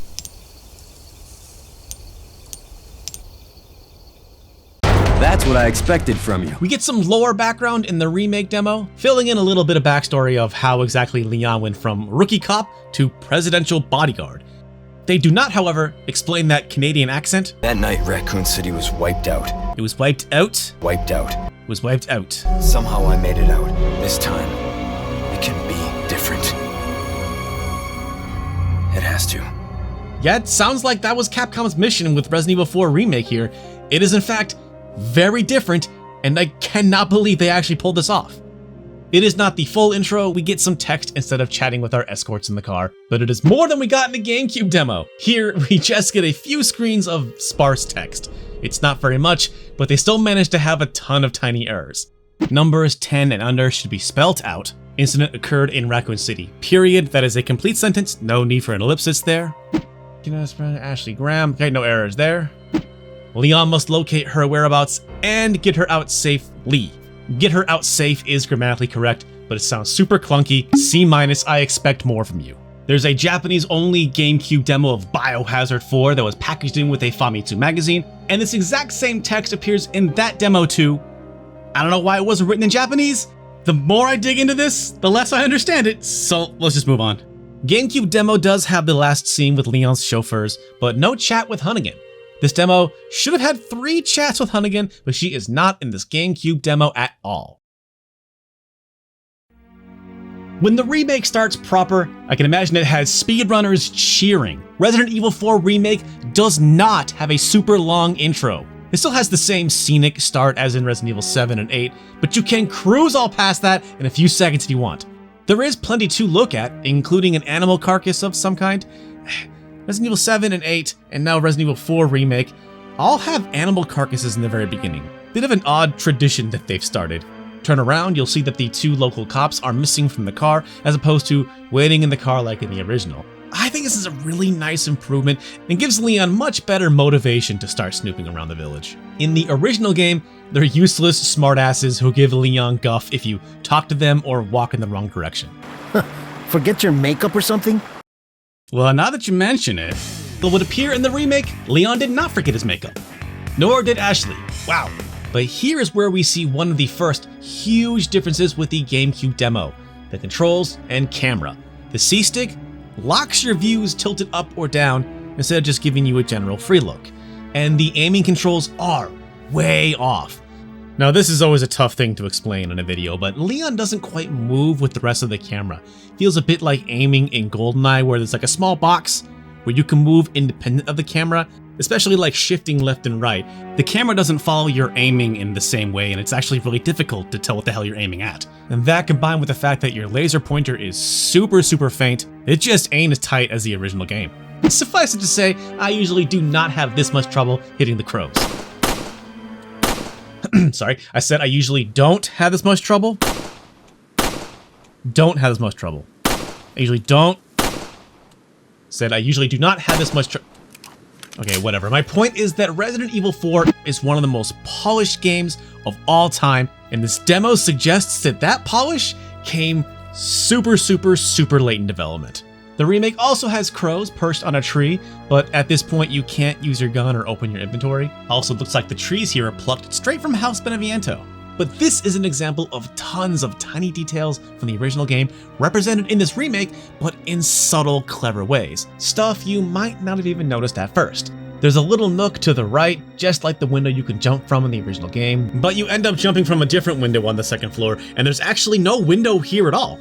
On the left side, there is no bundle of logs or the wheelbarrow like in the original, but it does have what looks like some old wooden fence boards and a busted up wheelbarrow in the corner. Also, you can't attack yet, so no boxes to break. Alright, let's go inside. Now, when I say the remake is similar but still very much its own thing, this first house here is a huge example of it. Both the scenario and the house have been totally redesigned. In the original game, villagers block you from escaping the house. However, in the remake here, the door just magically closes and locks itself behind Leon. Now, in the original game, there is a cutscene of someone watching Leon as he approaches the house. This cutscene does not play in the remake. However, there's an extra room with a hole that you can see the fire through. And given where the villager spawns in the next room, it certainly seems as though that he could have been spying on you.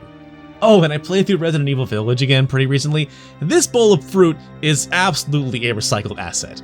And that is not a criticism at all. I mean, I'm partially recycling this video, so who am I to judge Capcom if they recycle assets? Okay, I love this next part. So in the original game, Leon just walks into a stranger's house, brandishing a gun, assumes the person in this, quote, lonely and rural part of Europe knows English. Excuse me, sir? Shows them a photo of some girl, and then gets all offended when they're like, dude, get the hell out of my house. Lárgate, cabrón. Sorry to have bothered you. Also, I've always loved how the villager spins all the way around the opposite way to face Leon. That is really badass. Now, this is the first time you'll notice that Leon's voice work is not the same in the GameCube demo. Excuse me, sir? Excuse me, sir? Paul Mercier's lines are the same, but the delivery is different. I was wondering if you might recognize the girl in this photograph. Throughout the GameCube demo, Leon's voice is a lot deeper and very monotone. I was wondering if you might recognize the girl in this photograph. Instead of being a little higher up with slightly more range in his delivery. I was wondering if you might recognize the girl in this photograph. I really wonder how much dialogue was re-recorded for the final game. Sorry to have bothered you. The man then defends his home, and Leon again yells at him in English. I said freeze! Dude, he does not understand you. And you broke into his home with a gun! Or as Leon puts it, there was a hostile local. I had no choice but to neutralize him. This moment has always been really funny to me, but it is keeping with the cornball action movie vibe this game delivers, so it's never really felt out of place. Now, in the remake, this scene is essentially the same, but the context is completely different. The villager suddenly appears from behind the door, which is a great little scare that builds tension in the scene. Leon apologizes for just entering their house. Sorry to barge in like this. Speaks Spanish to the local. Busco a un policía. Vino aquí? Nailed it, buddy. At least he's trying. He instead asks about his police escorts, as opposed to being all like, hey, can you help me with my top secret mission? And is only attacked when the villager notices that Leon has spotted the badge on the ground. Though this is not where the game's combat starts, instead Leon neutralizes the hostile local, in genuine self-defense, by the way, with a swift kick to the guy's neck. Wait a minute, Leon can super kick this dude and break his damn neck, but this flimsy wooden door was deadbolted. What are you gonna do? Now at this point in the original game, this is where shit gets real. But the remake is just getting started. We get a key, head to the basement, and find the body of our police friend. Oh, and by the way, there's a rat or a possum crawling around down here, and you don't get anything for killing it, so maybe don't. But here is where the action really starts, and I think this moment is so brilliant for establishing the stakes. The broken neck guy shambles down the stairs after you. That is so smart. Great job. I love this moment. You get back up the stairs, and instead of having a showdown with the reinforcements outside, they're in the house looking for you, coming from a false wall that you totally did not notice, even though there is an X written on the damn thing, and it's on the map. Now you can pretty easily just run past them, there you go speedrunners, or you can take them out. You can actually stealth kill both of them, but I guess I rushed in too soon and got spotted. Thankfully your knife is super handy, and that's something that was not always the case in Resident Evil 4. From the GameCube demo to the original game, and now the remake, the knife has had a pretty incredible little journey.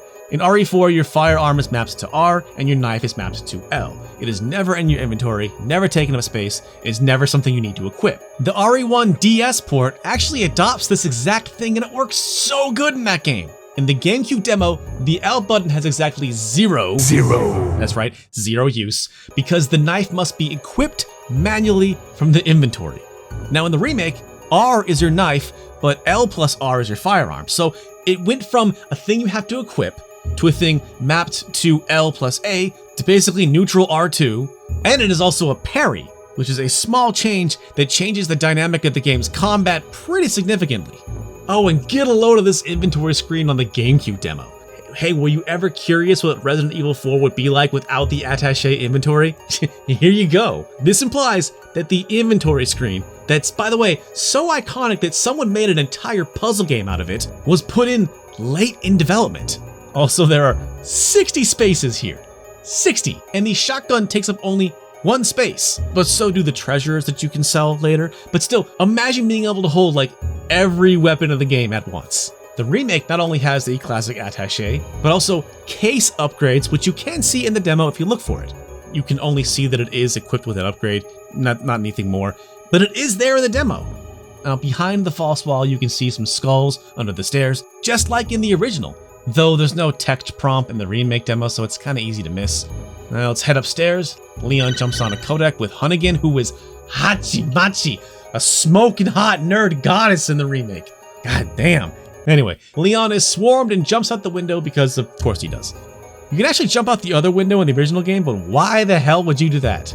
Now this is actually a fun little reference that you probably didn't pick up on because you're not a huge dumb nerd like me. So Leon jumps out the window and the bad guys are just like,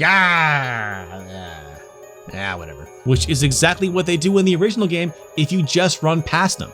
If you do not bother to fight these guys, they will chase you to a point and then decide, nah, and then just walk away. Or maybe they had to go and prepare the afternoon bingo game. I don't know. Where's everyone going? So we are past the first house. Things have officially popped off. Ain't no backtracking in the remake though. Not that you would need to, but I thought it was worth pointing out that in the original game, you can backtrack all the way back to that first bridge if you wanted to. All the way from the village, actually. Before the villagers see you, you can go through that door and head all the way back if you want to. In the remake, however, nope. That front door locks behind you, and the path around the house here is blocked off. Capcom wants you to get your ass forward and stop wasting time. Oh, and I guess speaking of which, on the path to the village we see just about the same stuff as the original game, but it's all in a completely different order. Continuing that theme of honoring the original game, but putting a new, fresh spin on things. Right away we cross a bridge. Now in the original game, this bridge comes between the second and third shacks, but it's right away here in the remake. However, just like in the original game, the first save point is in the very first shack past that big house. But now it is a save point that is much more difficult to miss because you have to walk through the house.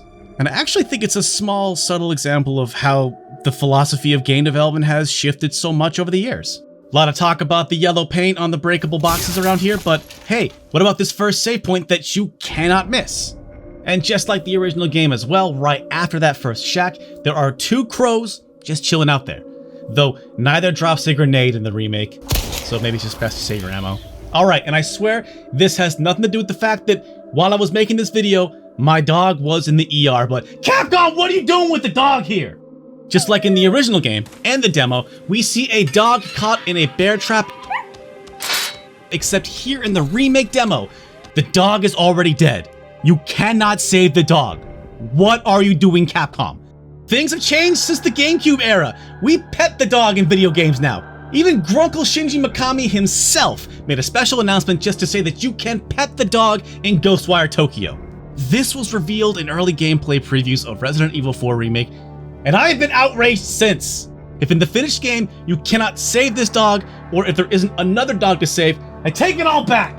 Worst game ever. RE4 Remake campaign spoilers coming in 3, 2, 1. Okay, spoilers over. Moving on, near the dog corpse, there is a well with its cover propped open. I tried shooting the stick to see if it would close the cover, and nope. There's also no pocket watch hanging around to collect anyway. Maybe that appears later in the finished game. And this right here is the second shack. In the GameCube demo and the finished game, there's a female villager impaled against the wall through her damn face. Not that Resident Evil 4 isn't a game that goes hard, but damn! By the way, this is the only female villager in the GameCube demo, and because there's no Hunnigan, that means this is the only woman in the GameCube demo. Which, you know, don't read into that. It's probably nothing. In the remake demo, there is no impaled woman, but the dog is dead. So I guess take from that what you will. Overall, the path to the village is much longer with a lot more to look at in the remake. However, there are far, far fewer bear traps for Leon to worry about and 0 tripwire bombs. But check out this truck. Does this truck look familiar? It is not the exact same truck, but it is basically the same truck that is initially blocking your path and then rams your police buddies off the cliff. I thought this was a really fun callback, and they tried to cover it up with a bunch of like leaves and stuff growing on it. I still noticed. And I don't know if this is meant to be an allusion to the original game, but this guy by the truck, at first you think he's alone, but he's got a buddy waiting in the bushes above you.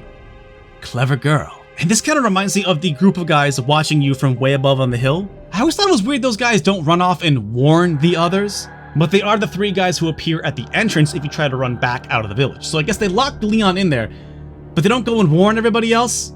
Seemed weird. Anyway, in the remake demo, you will find yourself ambushed by this other guy who slips down from the cliffs above you, and maybe that's like the same thing as these guys over here.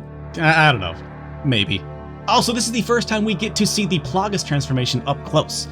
Kinda. They of course do not go full tentacle yet, just like in the original game, but in the remake we've already crossed the Rubicon with that very first enemy. Now we get another small taste of what's to come right here. Which is more than what we got in the original game.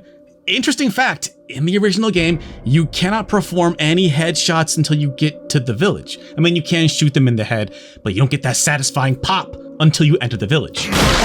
Look, even in the finished game, a fully upgraded Broken Butterfly in the village? Before the village. Lord said. Yeah, I never understood that. Okay, almost to the village. Here is the single soul bear trap that you can step on in this area in the remake demo, and it is well hidden. Stepped on this damn thing more times than I care to admit. One final shack before the village proper, and this, for me, is low-key a defining moment for Resident Evil 4. The fact that this game had this much granular detail that you could aim and shoot through the partially boarded up window and hit this guy in the head was incredible. You just did not see this kind of stuff at the time. It is far less impressive in the remake, of course, but in the original game, it was an early preview of just how much detail they poured into Resident Evil 4. Here we go, and welcome to the village. Again, the door locks behind Leon in the remake. Capcom says no backtracking. And let's talk about the binoculars. These were almost a much bigger part of the game. In the GameCube demo, the Z button is your dedicated binocular button instead of your dedicated map button. In this demo, man, at any point you can hit Z and just start looking at stuff. In the Japanese GameCube demo for Biohazard 4 that came with the issue of Famitsu magazine, there is the classic attaché inventory, but there is no L button knife, and it has the Z button binoculars, which again suggests that huge major changes to Resident Evil 4 were made super late in development. Did they really spend however many freaking years pausing to pull the knife out every time they wanted to break a box or a barrel?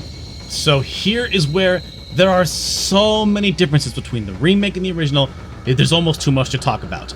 I will say this though, the remake demo has more raw content and genuine secrets. And no, I don't mean this locked drawer here, or the building you need Ashley to piggyback into. In the remake demo, before you enter the village, if you discard your entire inventory, everything, all weapons, ammo, herbs, everything, the covers on these 2 wells will be gone and you can climb down and find a leveled up TMP and a ton of ammo. And once you've done that, you will always have the TMP in your inventory when you play the demo. And how is this going to impact the final game? Is this little underground area going to only be in the demo? Not to mention the remake demo also has a hard mode, which actually is not that unique. That Japanese-only GameCube demo for Biohazard 4 also has a hard mode that unlocks once you've beaten that game's normal mode. I played through it. Honestly, I didn't find it really that much harder. But North America, we finally got a Resident Evil 4 demo that has a hard mode. It only took 19 years. Oh, you gotta be kidding me. Okay, so here we go. The Village Attack. This is an iconic, historic, landmark, other big important words, moment for video games right here. In the original game, the dynamic way the villagers broke down doors, hoisted up ladders to attack you, chased you around the village was revolutionary. Resident Evil 4 Remake does not have the same impact, but it never could. Instead, it just takes that same energy and cranks it up to modern speeds. There is so much more that can happen in this village area here, and that's really the shocking thing about all this. RE4 was already a game that was, frankly, too goddamn big, but it just worked somehow. But RE4 Remake here is even bigger, something I never thought would be possible. Okay, man, where to even start? Well, you cannot stop this villager from burning the local policeman alive. Even if you rush out and start shooting, you cannot interrupt his animation of throwing the torch and basking in his suffering. It's a pretty brutal moment and made me feel really bad for those guys, something I definitely didn't think about in the original game. Speaking of fire, you can light the cow on fire and have a raging fire cow. I've seen some people have this path blocked with the cart, but I ran around for a while. It never happened for me. The south part of the village has been pretty greatly expanded with a bunch of new paths, and you'd think with more areas to roam in, this section would be easier than ever. But the villagers are so much faster. I mean, you can get away, but you have just seconds before they are right in your face again. And there are so many villagers. I counted in the remake demo, 15 villagers chasing me. In the GameCube demo, I don't know, it's like 5, 6. I also blew this woman in half with a grenade, and it looked like she was all technically inside. Kinda creepy. So Dr. Salvador, aka the Chainsaw Man, still spawns when you enter the 2-story house, but he also just shows up after a few minutes, and his design is crazy! Look at those eyes! And if you let him chase you around long enough, there are 2 spots on the map where he'll just start cutting shit down to block your path. Oh, one thing missing in the remake though. You cannot shoot through doors. Doors are indestructible, I guess, unless you have a chainsaw. In the original game, you could hold up in a house, block the door, and take shots as they tried to get in, though they can still throw their axes from outside.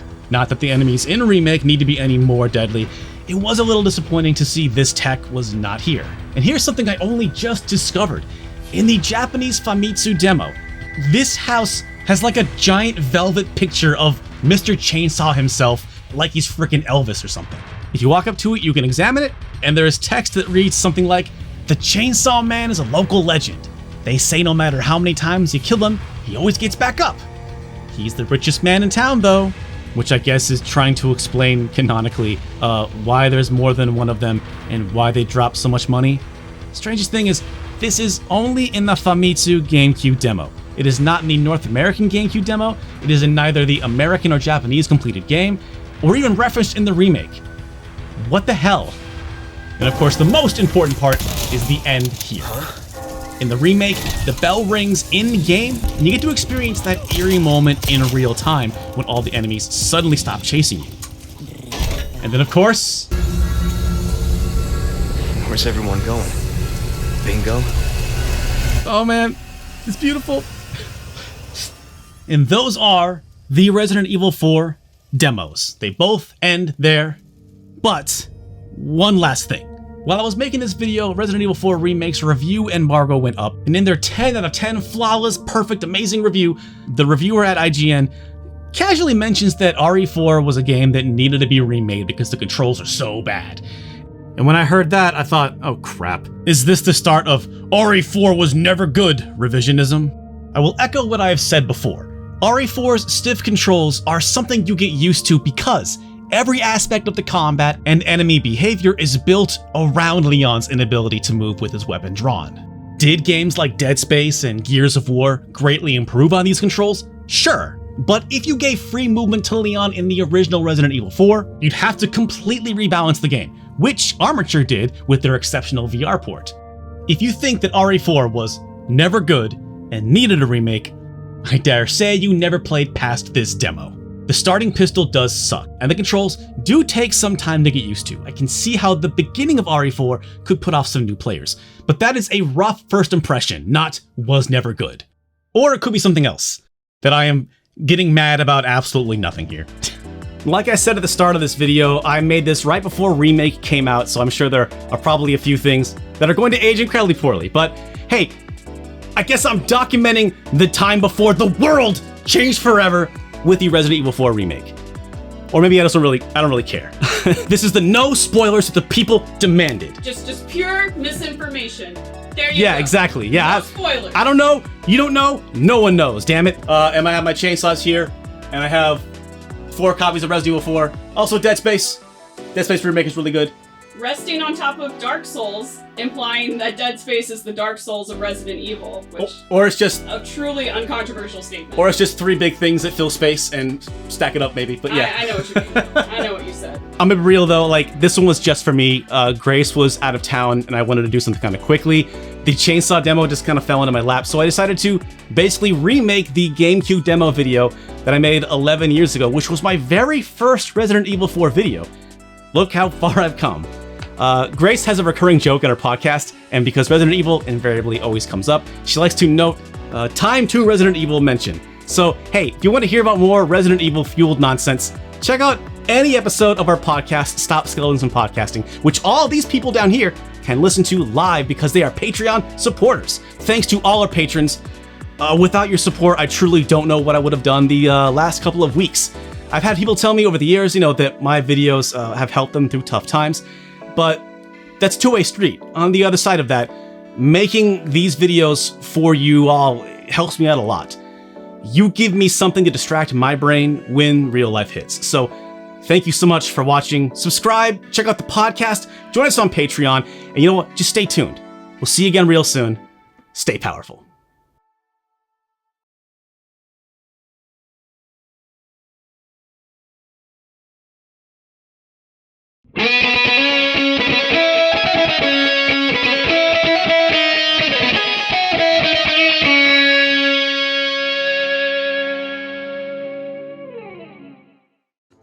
Resident Evil 4 is one of the greatest games ever made. Its controls are perfect, its pacing is perfect, its set pieces are brilliant, and its use of quick-time events is both very intelligent and sparing. It not only rewrote the book on survival horror, but third-person action games. Some claim it was the beginning of the end for the series, stating that, for example, a lack of strafing and the burden of having a partner ruined the experience. But a lot of that criticism was leveled against the 5th game, which, despite my enthusiasm in my Mega Man 9 review, I still have not played. But I played the shit out of Resident Evil 4. I loved it so much, I bought it 3 times. But wait a minute, what's that 4th game I'm holding? I get this question a lot. It's the preview disc that came with a pre-order. And because of comments I made on DVD commentaries and in live streams, I've gotten a number of requests to compare this demo to the finished game. And shit, an excuse to play Resident Evil 4 again? You don't gotta twist my arm. Among many little changes, the demo features more sluggish controls. The over-the-shoulder perspective was a bold move, not just for the series, but for third-person action games in general. Playing this demo makes it abundantly clear that Capcom tweaked the absolute crap out of this game, but it's difficult to, show you this, so I'm just getting it out of the way here. The controls are a little laggier. It's crazy to think that this is now one of my favorite games, but this demo didn't really impress me back in 2004, and it kept me from buying or even playing the finished game until it was well over a year old. At any rate, the core experience of Resident Evil 4 is still here in the demo, but thanks to a number of tiny changes, it went from what was probably going to be a very good game to an absolute masterpiece. And to illustrate these changes, I'm going to walk you through this demo and point out as many as I can find. That's right, folks, we finna to get super nerdy on some Resident Evil 4 with the GameCube preview disc. The main menu features a number of options, which are all just videos, except of course the RE4 playable demo. The videos for Resident Evil 1 and 0 are just the GameCube trailers. It's worth noting that 0's trailer features Japanese text despite also having English voices. And the videos for Code Veronica, Resident Evil 2, and Nemesis are just these CG openings that appear at the beginning of each game. The RE2 video shows Leon's intro, which is to be expected since he's also the protagonist of RE4. It might interest the hardcore fans to know that the intros for Resident Evils 2 and 3 are at a much higher quality than they were on the PlayStation, especially Resident Evil 2, but almost to a fault. For instance, when the zombie crashes through the windshield, it's much smoother, further highlighting how silly it looks. The RE4 preview movie is the same that appears in the finished game. Specifically, it is the second movie that plays on the title screen. And you've no doubt recognized that the music here is the Resident Evil 4 safe room music. That's all there is to this screen, so let's jump into the demo. The controls are a little different in the demo, but we'll talk about them as we go along.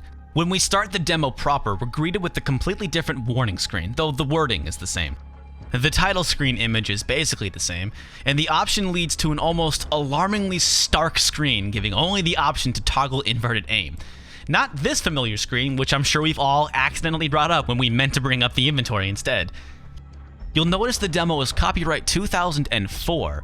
RE4 was originally slated to be released in late 2004, but was pushed back until the early weeks of January 2005. The holiday season belonged to Halo 2. Despite being one of the first games released in that calendar year, RE4 ended up being Game of the Year for a lot of sites and publications, beating out the likes of God of War, Shadow of the Colossus, and the first Guitar Hero.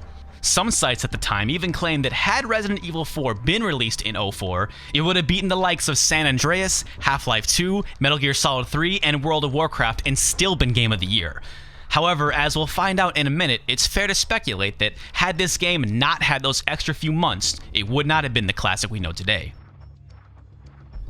The intro has been reduced to a very brief setup. That's locate her whereabouts and get her out safely. Actually, is get her out safe grammatically correct? I'm not sure. We get the very tail end of Leon's car ride, and his brief exchange with the officers reveals the already questionable lip sync to be even worse in the demo. We'll stay and watch the car. Don't want to get any parking tickets. Right. In the final game, this is where we'd have our first conversation with Hunnigan. However, she never appears in the demo. Alright, now we're playing, let's check things out. First off, the C-stick only functions on the Y-axis and locks Leon's view to 3 angles. Despite this, Leon cannot look as sharply up or down as he can in the final game. The Z button does not bring up the map, instead it pulls out the binoculars, which is actually kind of cool. There's not too much to look at in the car or across the bridge, but we'll be zooming in on a few things later in the demo. You push start to access the map, which looks way darker and grimier. I kind of like it actually. You can't move the map, but that's not too surprising since the demo only goes until the village. You'll also notice your life doesn't have any notches in it, though you start with the same amount of health in the demo. Actually, if you watch the preview video, you'll notice some shots have the old life bar, while others have the one seen in the final game. Y still brings up your inventory, and here's probably the biggest difference. The demo has the old school style inventory screen, and none of the item management seen in the final game. And you're given an insane amount of space. The X button has no function here, meaning you cannot 1. Quick mix your herbs, or 2. Organize your items, which I found super annoying later on when it was more flush with loot. Later, we'll see that along with weapons and grenades, ammo only takes up 1 space. You could theoretically carry every single weapon in the game with ammo and still have tons of room to burn. We'll also see that precious stones take up space in this inventory screen instead of on a separate page. Also, your knife is in your inventory. We'll get to that in a second. Alright, let's make our way to the first house.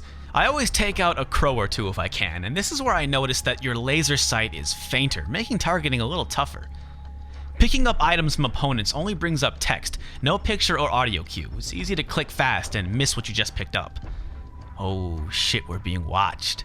Head to the left of the house to the box, and we'll find out that the knife is not mapped to the L button. In fact, the L button has 0 function in this demo. So, breaking boxes in the demo means you must bring up your inventory, equip your knife, break boxes, bring up your inventory again, and re-equip your firearm. so I usually just blast boxes open. This also means I can't save myself a couple rounds by slashing enemies while they're on the ground. Alright, let's go talk to the friendly local. The mouth sync between Leon and the local was pretty bad here too. Lárgate, cabrón! Sorry to bother you.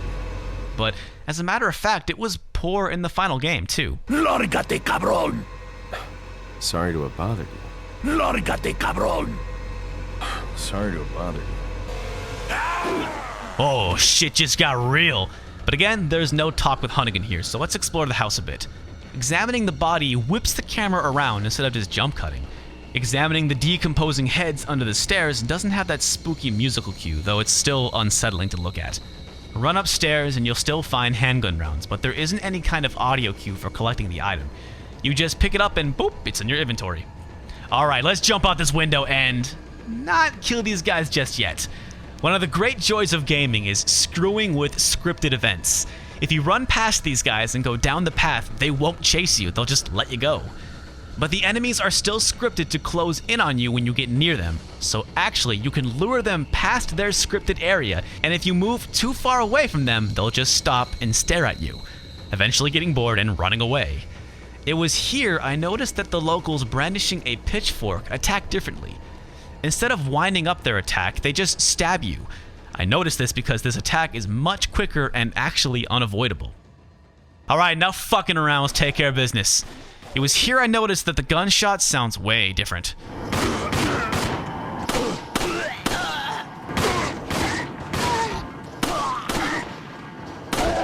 After taking care of these three, I checked back at the crash site and didn't notice anything different, and with the binoculars, couldn't find anything interesting. So let's make our way down to the village. I don't know if anything different happens if you don't save the dog, because why wouldn't you save the dog? Save that dog! Further down, the village sign is on the other side of the path, and the red herb hidden in the bushes is missing in the demo. I actually never knew about this herb until I made this video. It was at the next local I came across I realized their voices sound terrible here.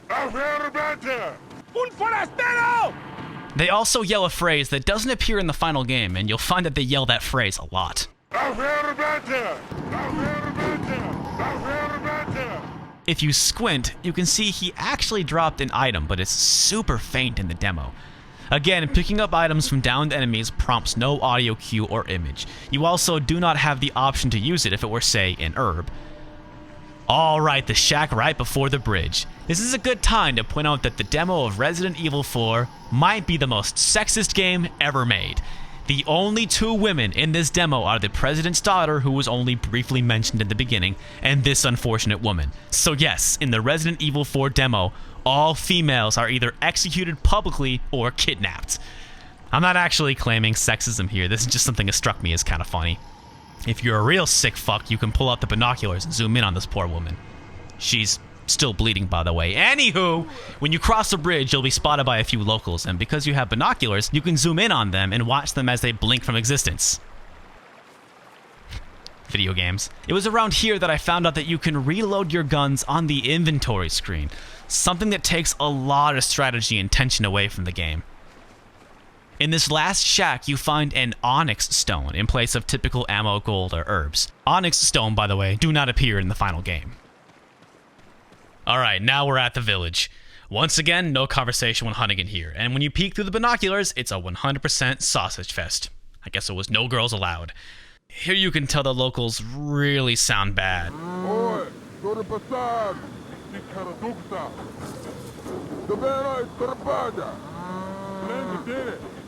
They only ever say that one sentence over and over again. I always head to the left and kick things off by killing the villager tending the hay. On the way, there's no hidden item on the logs to the left. Alright, now it's showtime. Let's do this. There are a handful of changes. Let's start with this house over here. First off, Leon's window jump animation is a little longer in the demo. In here, you'll find incendiary grenades. Hand and flash grenades are spelled correctly, but whatever. Incendiary grenades still get the job done. What's also interesting is you actually pick up 3, and they only take up 1 space in your inventory. Run over to this box and you'll still find a yellow herb. Use it and you'll get an incredible health boost. In the final game, that's the strength of like 6 yellow herbs. The red herb is missing on this card, and hidden over here by the insignia door is not ammo but another onyx stone. It was around this time I noticed that I really wasn't being chased down by the villagers. I can't really confirm this, but overall I felt that there were fewer villagers and they were far less persistent. Then again, I've also played a lot of mercenary mode too. When they do chase you down and grab you, there isn't a prompt telling you to shake the control stick to break free, but that is the natural response. Now I figured since in the demo I have binoculars, I'll climb up the watchtower and check things out. What I never knew was in both the finished game and the demo, villagers lob Molotov cocktails if you stay in the tower for too long. I never knew this. In the demo, Leon climbs down the ladder like a chump. In the final game, he just jumps down that shit. He ain't got the time. Another thing I never knew was the chainsaw guy, and a few cohorts are waiting for you up the path. I always assumed he spawned when you went into the 2-story house. Speaking of the 2-story house, you find a small amethyst stone on the roof, and though it looks similar to the spinel found in the final game, it, like the onyx stone, do not appear in Resident Evil 4. And also speaking of the chainsaw guy, Leon's chainsaw decapitation is much different in the two versions. In the completed version, there's a bit of a struggle between Leon and this Biggie Man looking dude. Despite its glorious oral and visual presentation, the actual decapitation happens off screen. In the demo, it's a quicker and much more graphic death. I looked up the footage of the Japanese version, and yes, we Americans have a special, less graphic chainsaw death. This is also how the decapitation appears in the completed version of Biohazard 4. If you instead don't die and hold your own for a few minutes more, the sequence ends with a cutscene. Oh, la campana. Es hora de rezar. Tenemos que irnos. The demo ends, but not before Leon utters my favorite line in the entire game.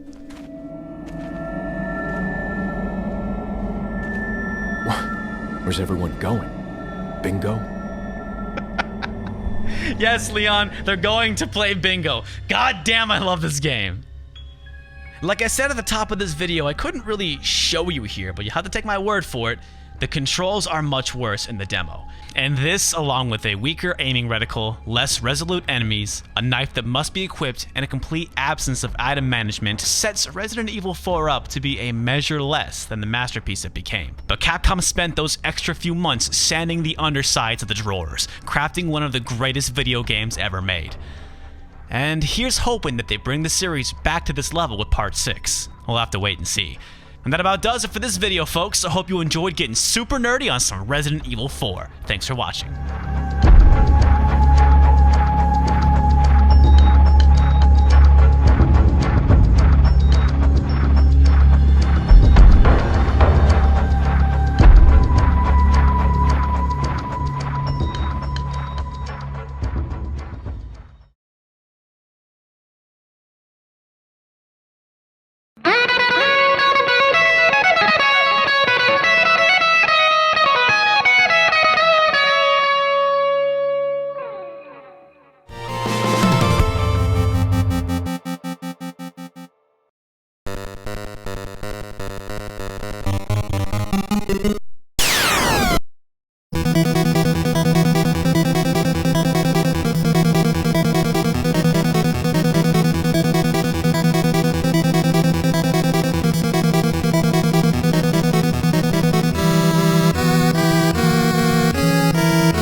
Capcom's Sweet Home is often considered to be the great granddaddy of the modern survival horror game, and is one of the better-known Famicom games to never be released in North America.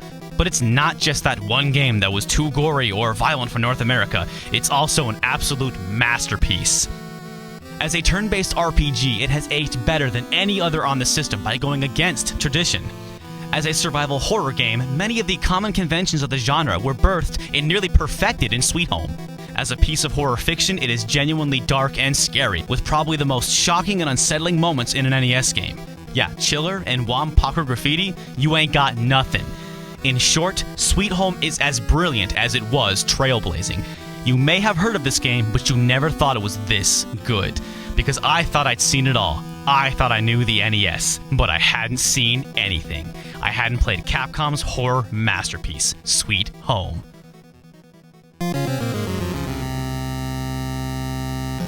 The history behind Sweet Home is of course that it was based on a cheesy Japanese movie. And at the time I made this video, the movie was up on YouTube, so I gave it a watch. And it's pretty good, you know, nothing spectacular. Now I'm not sure which came first, the movie or the game, but I suspect the movie took longer to make, and since both were released on the same day, the idea of Sweet Home probably first started as a movie, meaning Sweet Home is technically a licensed game. And since the game was more enjoyable than the movie, if you ask me at least, it means this is one of the very, very few licensed games that is not just really good, but in fact better than the license it's based on. Again, that's not to say the movie was awful, it was just very... meh. But if I can make a recommendation, play the game first because they more or less tell the same story. So watching the movie first will spoil a lot of the really good scenes in the game. The movie is really nothing special, and had it not been for the game, nobody would be talking about it except hardcore movie nerds. But I'm not a movie nerd, I'm a video game nerd, so let's get to the game. Sweet Home was released in Japan on December 15th, 1989, and was never released anyplace else, and I doubt there were ever plans to. The story goes, the North American censors got their hands on the game and just went, "Are you kidding?" and rejected the game outright, which is absolutely no surprise. And keeping in mind how strict Nintendo's censors were back in the late 80s, there is absolutely no way they could have cleaned this game up for America. They would have had to change everything. And even today, if this game were to find its way to Virtual Console, which if you're wondering is extremely unlikely, it would most likely get an M for mature rating. Or at least it should. Not just for the violence and the gore, but the tone and content of the story. Once the story starts to unfold, some very heavy and quite frankly shocking things come about. The producers of Sweet Home made exactly the game they wanted to make, and it's a better game because of it. Yeah, there's no way this game could have ever come out in America. Though I can't help but wonder what Wisdom Tree would have done to Sweet Home if they'd gotten their hands on it. Pardon the pun, but holy shit, I'd play that game in a heartbeat. But then, how exactly am I playing this game? Well, just so everyone knows, I'm playing Sweet Home on what is called a reproduction cartridge. Furthermore, I'm playing a fan-translated version of the game. Since it was never released outside of Japan, it has no official translation. Essentially, I'm playing a translated ROM hack placed on a blank NES cartridge, so nothing about what I'm playing was officially released by Nintendo of America. This being said, when you start a new game, you're given the option to change your party's names, and I highly recommend changing them to something more familiar. You'll understand why in a minute. At this point in the review, I should mention the story, but you know, I went into this game only knowing that it was too hot for American eyes, and that's how it should be. The less you know, the better. So here's a very brief synopsis.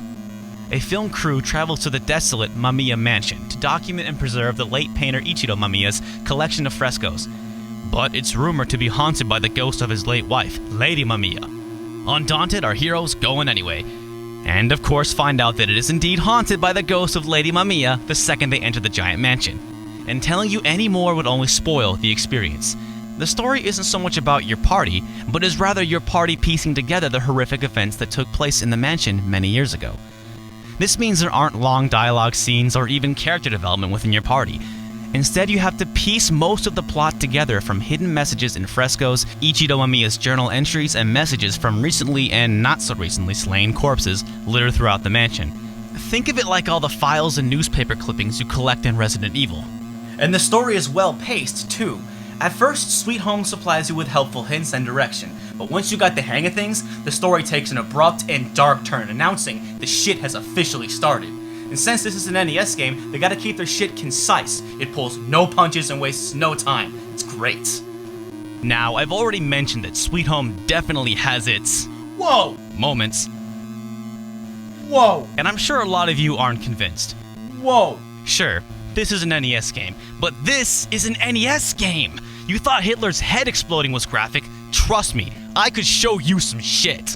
And I'm not just talking about that one video you may have seen on YouTube, which by the way, if you have, you're completely missing the context if you haven't actually played the game. It's way more fucked up if you don't understand what's actually happening. It's also one of the most memorable scenes in the game and one that should not be spoiled, so do me a favor, just stay off of YouTube. Play the game and just stay off of YouTube.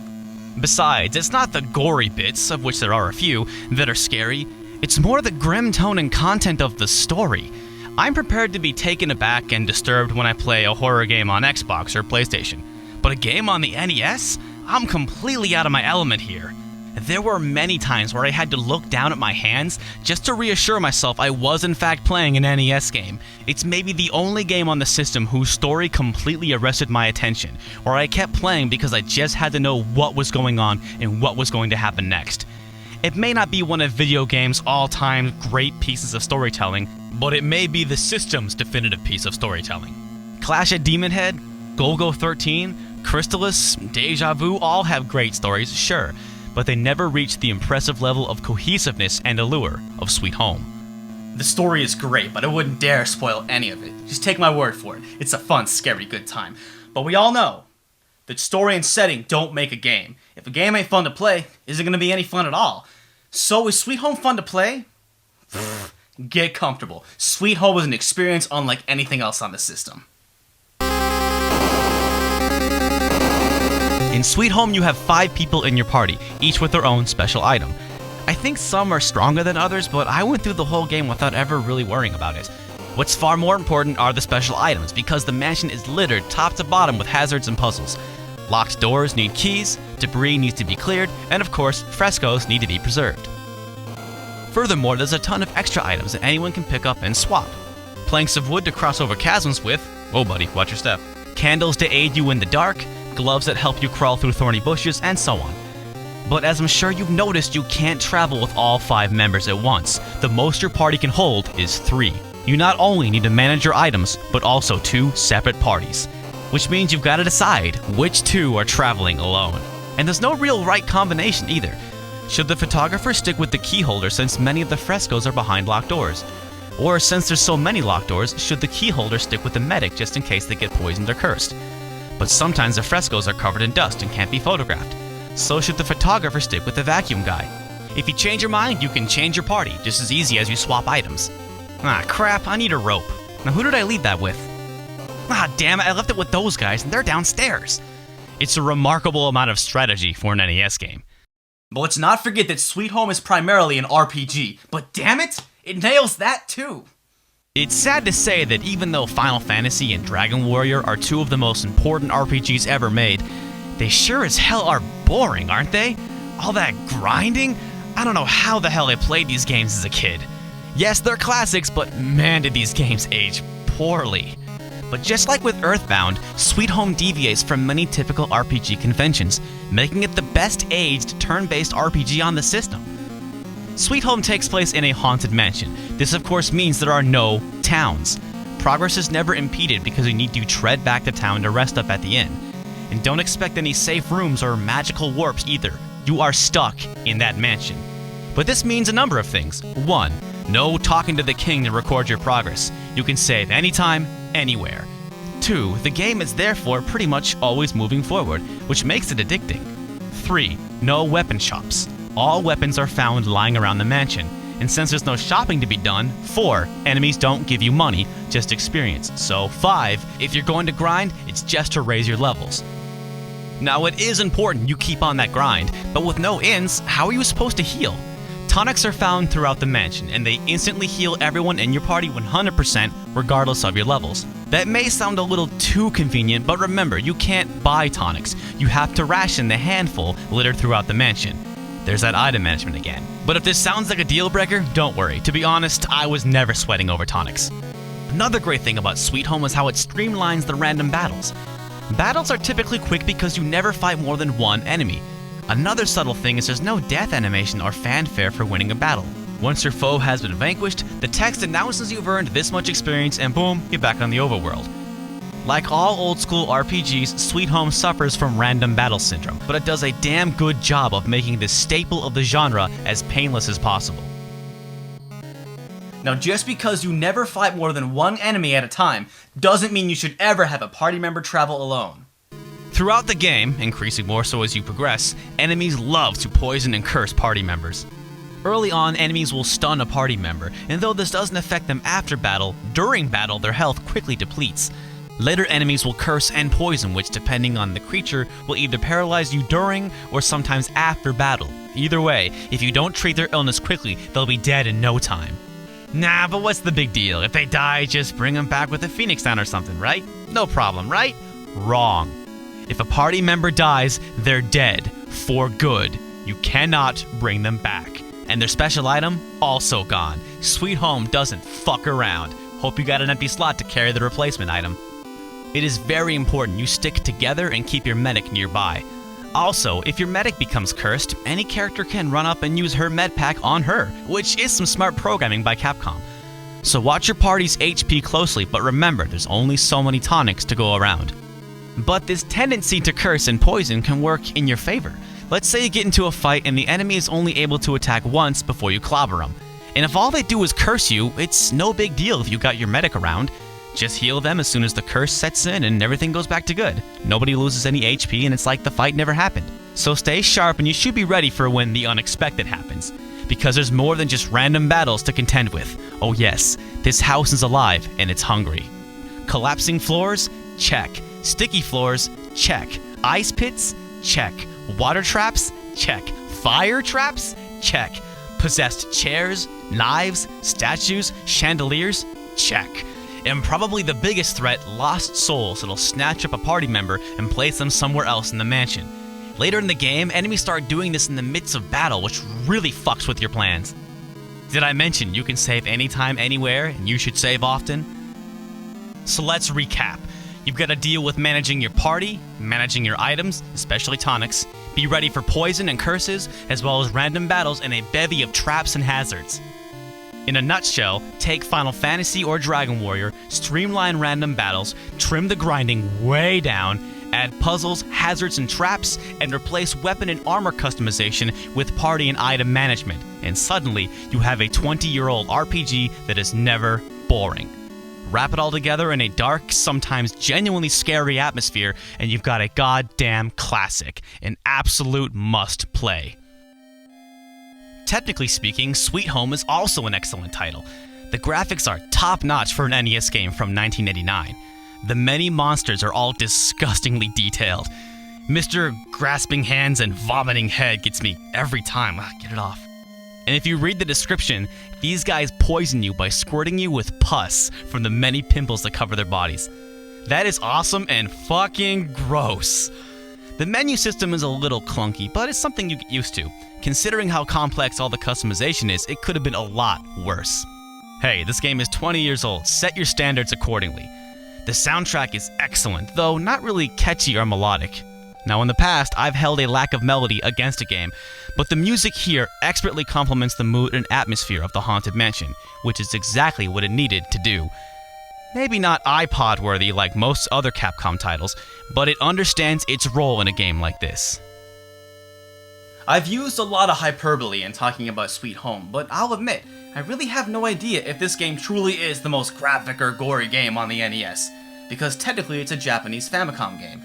I have never been, nor do I have any interest in the import scene. There are probably a couple hundred Famicom games that were never released in America, so it's fair to say that there may be an even more obscure Famicom game that's way more violent and grim than Sweet Home.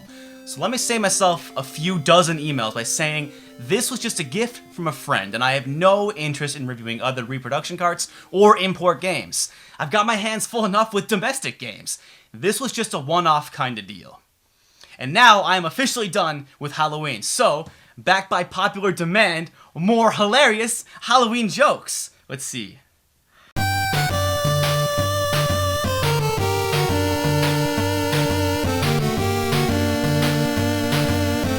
And yes, I am going to review the Splatterhouse remake, as if there was any doubt.